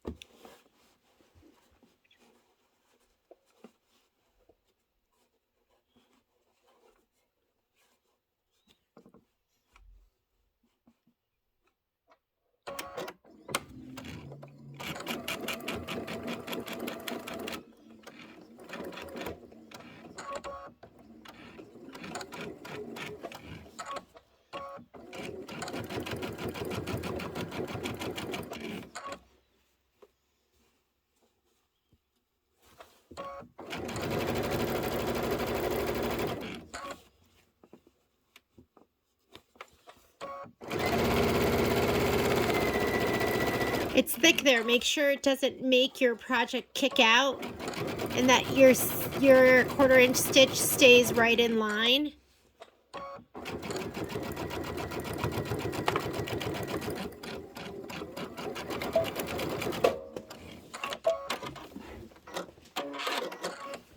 Okay, and let's do the next side. That's gonna be gorgeous. Look at those bunnies. I'm gonna do the next one. I'm gonna lay it down over here so when I go to move it, it's not gonna shift.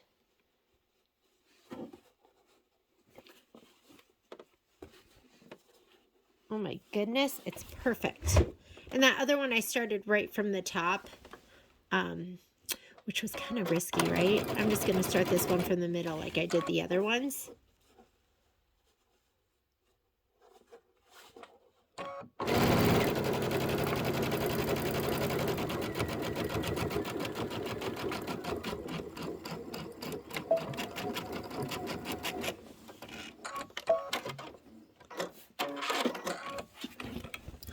Flip it so I can get that nice 1/4 inch.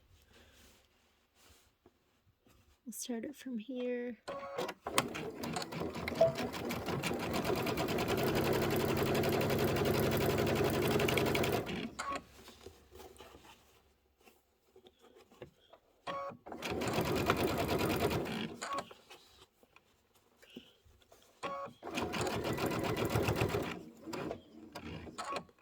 Let's tuck that under.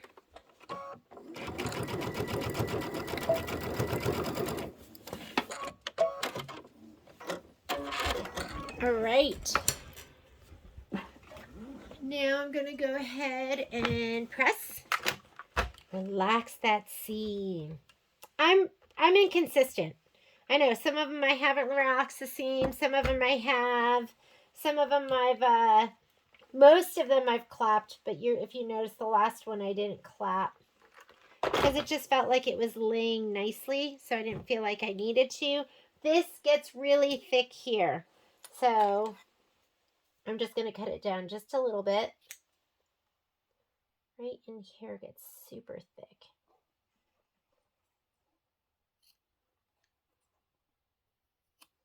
There we go. Do the same here.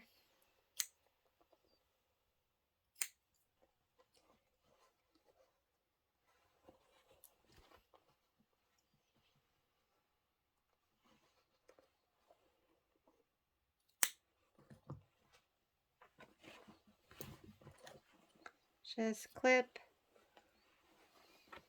clip,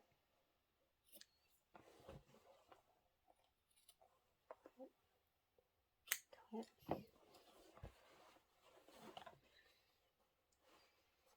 And just give it a little clipper on the risky and fold that back. We are going to clapper the heck out of this to get that to lay nice and flat. Like right here.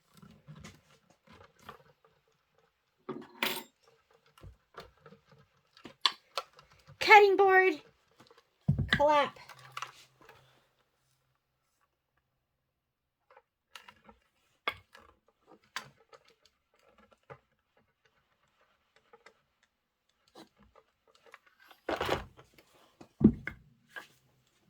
I mean, it makes such a huge difference. Right. Sponge.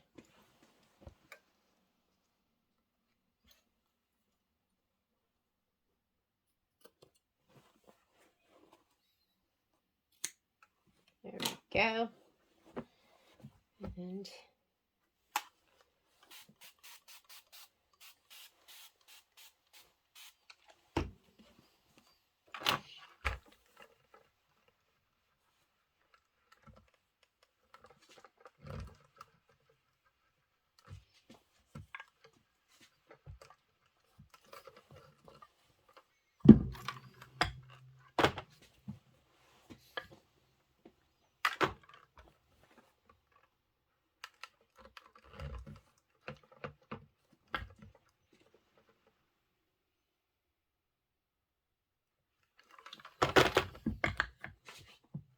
oh yeah. Sits so nicely. Just don't cut into any of the important little bits. There's some important bits that need to be there. Hello, adorable table topper. Could you get any cuter? And I'll have to go back and trim some things, but this is looking pretty darn good. I love it. I like the coconut cream. This is the coconut cream, that like off-white with the white in the center. I love that. All right. We're going to sew this onto here. Oh, let's remove all the basting stitches. You don't need to watch this. I will be right back. Okay, so I went ahead and removed all the basting stitches, and now I am sewing my first outer border strip on.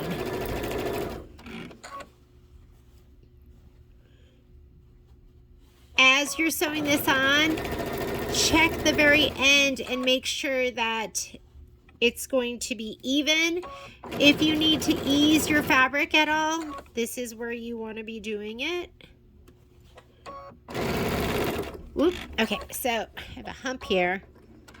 I'm just going to assist it a little bit. You never want to fight your feed dogs and like really, really pull against them.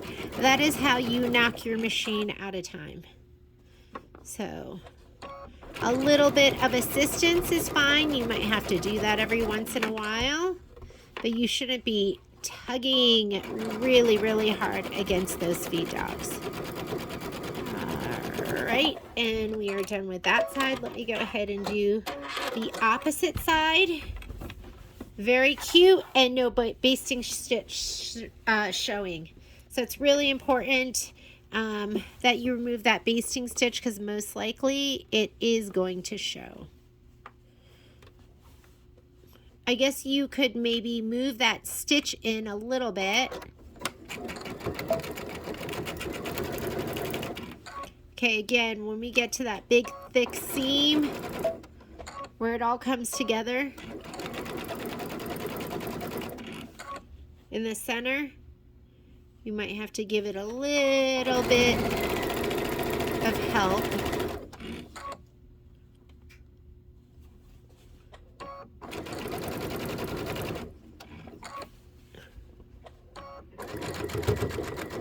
Just a little.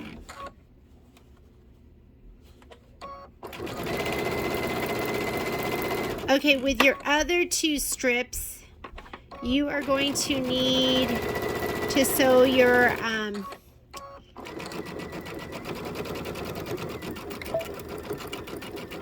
you're going to have to sew the bitty blocks to the ends of those. Let me grab those. We I'm almost done at the top. Where are my bitty blocks? And that's as far as I'm going to go with this video. I think I've done a couple of them where we've done the, okay, I would like my, I guess, is it called a spade or whatever? I want it to face in. Maybe I'll have them face in on all of them. And we're just going to sew that together at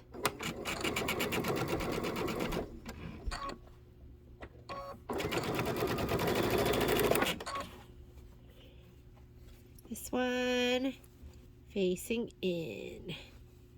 This is the other corner, but since it's so long, I can just go ahead and manipulate it.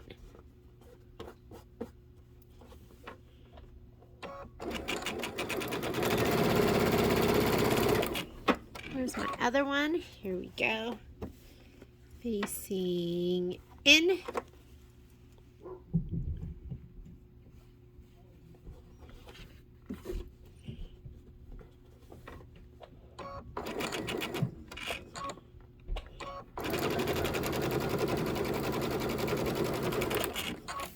And one last one, facing in.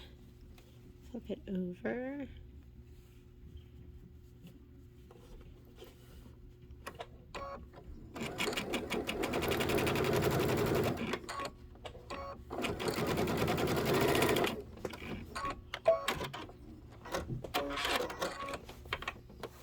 All right, let's give everything a nice little press.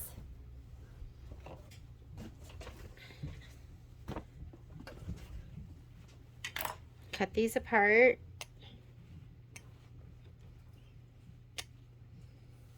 And I did each of these with the spade kind of facing inward and this one facing inward. Now we're going to sew those onto the other sides. Let's go ahead and relax those threads. Just relax them and let's see how this folds. If it folds nicely this way, which it does. So we're just going to go ahead and give this a little shot of spray. Give it a little press.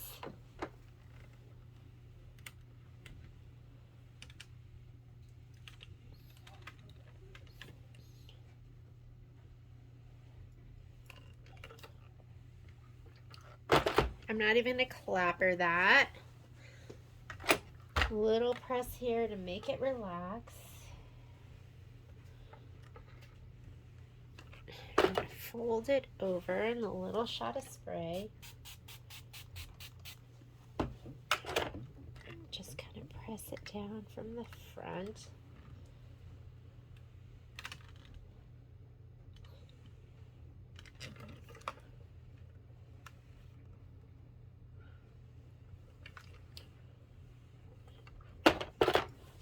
All right, and then we are going to sew these on. I'm going to press these open. Or should we press them to one side? This is going to that side. So with these, I'm going to press them in the opposite direction. So it won't be too bulky. So I'm going to press them towards, let's do this. And we're going to press them towards the yellow.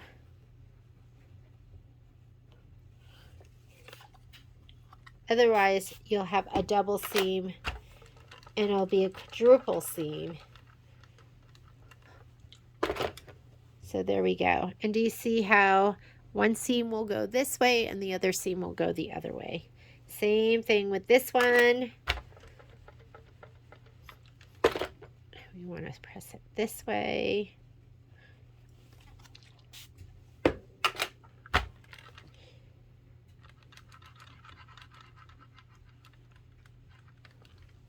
Okay, I'm going to match these up. Make sure one is going one way and one is going the other way. And I'm going to clip it. And whatever isn't even in this middle part, I will ease it through so that everything will fit. Same thing over here. I'm going to clip it. one seam going this way, the other seam going that way.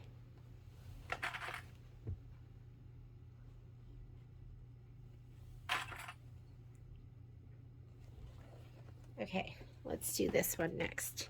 Same thing. Take this way. We're going to fold it back this way. We want the seam going to the yellow.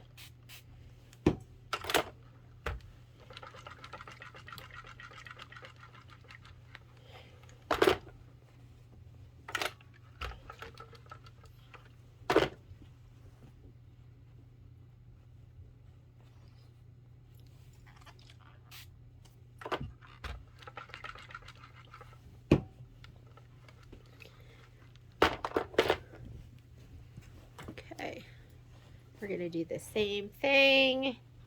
Match up your seams. And we're going to clip the right into the left of that. Do the same thing over here. Match up those seams.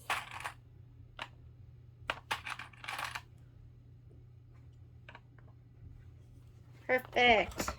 Let's sew them on.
Other side.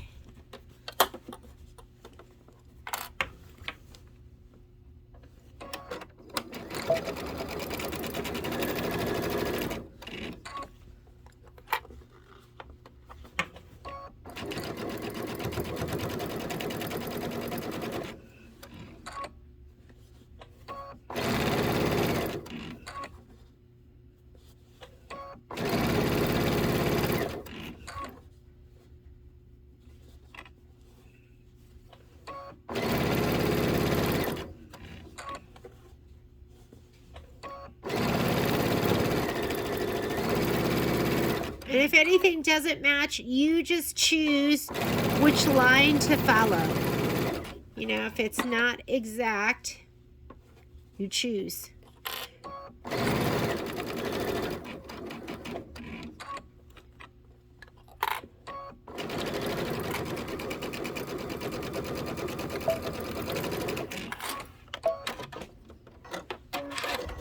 And let's press.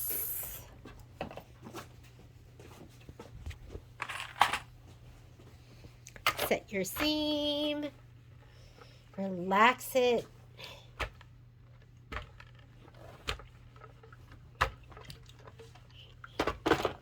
Fold it back. Ooh, look at that perfect, perfect corner. It's absolutely gorgeous.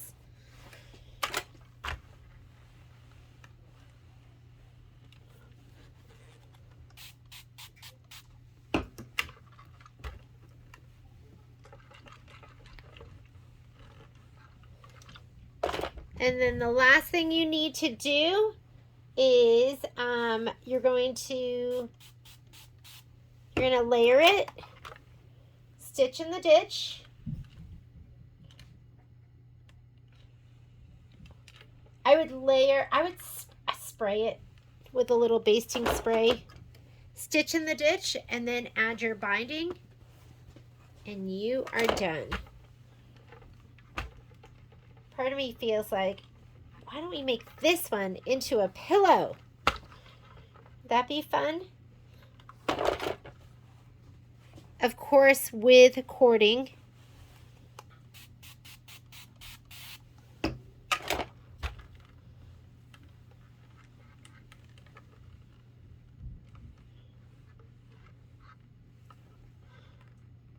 I wonder if my mother-in-law would like these if I gave them to her. She doesn't have a lot of stuff like this in her house, so I'm not sure.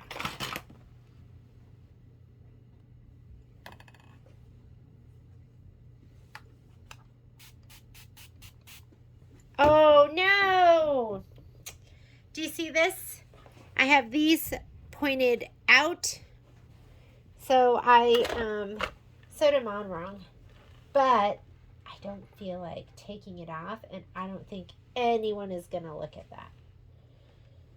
So pay attention with which direction your little spades. So see these? They're pointed into the corner, and this is pointed down like that. And they're the same, you know, they're mirror image, but not quite what I was looking for. And that is your completed top. Now I'm going to go ahead and layer this, and I'll layer it with batting and backing, and then I'll sew my binding on. My binding strip is, where's my binding strip? I know I cut it. Binding strip. Here's my binding strip. And you need 2 of these with the fabric, plus about, I can't remember if it was 10 more inches. So that, and then you're going to have another piece that you are going to sew on. So put your binding strips together. We could go ahead and do that now.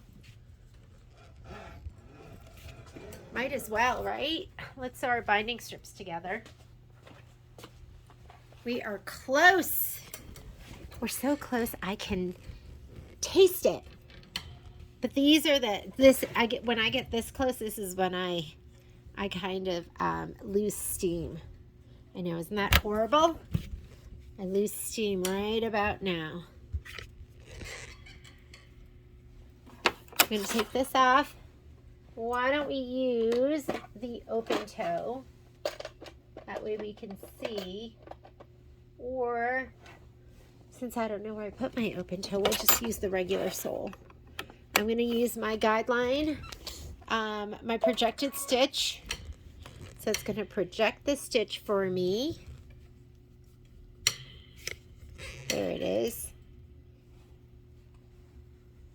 And I'm going to put this face up. One face up and one face down. Now if you want to draw your line, you can. But what I like to do is start with my needle down.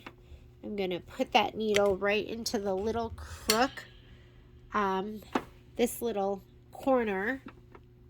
I will put my foot down at this point, and then I'll adjust so I'm right there.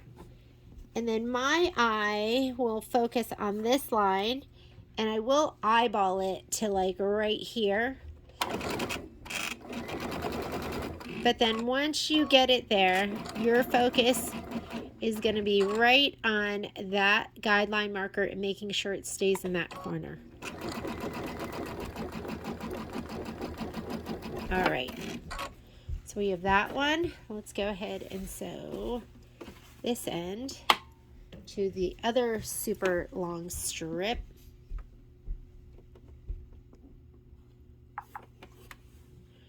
I'm going to put that needle in the corner, put my foot down. I am going to eyeball from here to this corner.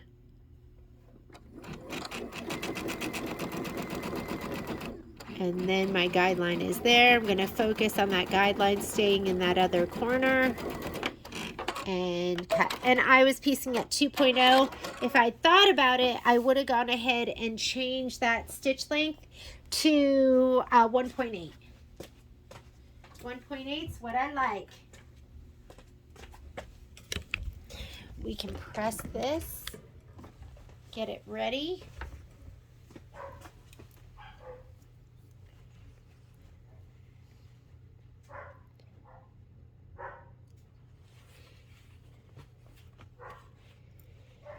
And this I usually just cut about 1/4 of an inch. And we're going to press it open. I always just eyeball it. I never measure that. Although you could.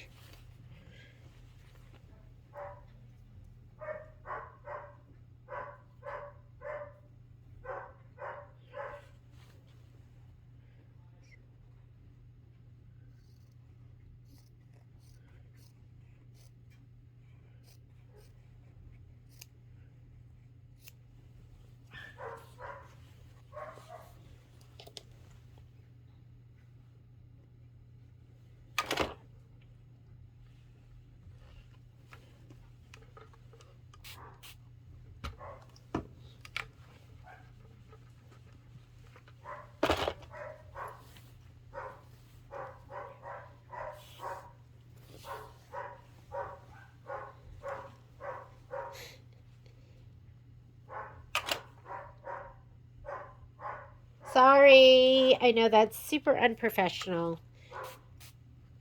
but that is what Momo loves to do at different times of the day. He just loves to bark. Bark, bark, bark, bark, bark.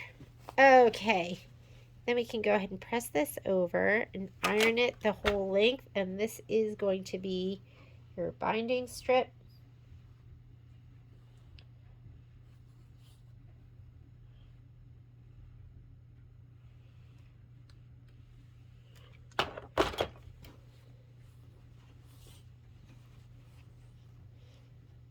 You know what? I don't even mind putting the binding on.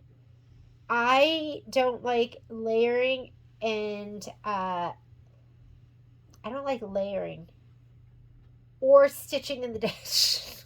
I want that to be done for me. I wish I was one of those quilting couples where the husband, or maybe if I had a mirror twin, and my mirror twin liked to do all the things that I didn't like to do, like those two twins that make the patterns, and I forget their name. But one of the twins likes to do all the piecing, and then the other twin likes to do all the quilting. And isn't that like the dream team? Like, that is like the best. We should snip off those little dog ears. When I serge my binding on, I never do that because the serger takes it right off. Even when I'm quilting, sometimes I just leave them. Is it that big a deal? I know I'm breaking all the rules. They just disappear in your seam, right? Or is there like some secret I don't know that it's going to ruin your quilt if you don't cut off the little dog ears? I have poor quilting etiquette, I think. Because I've never really, I mean, there's some things that I've learned.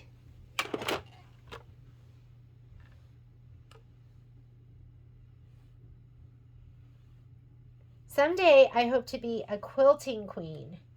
I have a regalia, and every time I play on it and I use it, I absolutely love it, but it takes me a while to get in the mode and to know what I'm doing. And since I'm so busy, I don't get to spend as much time on it as I would like. But I intend to be a quilting queen someday.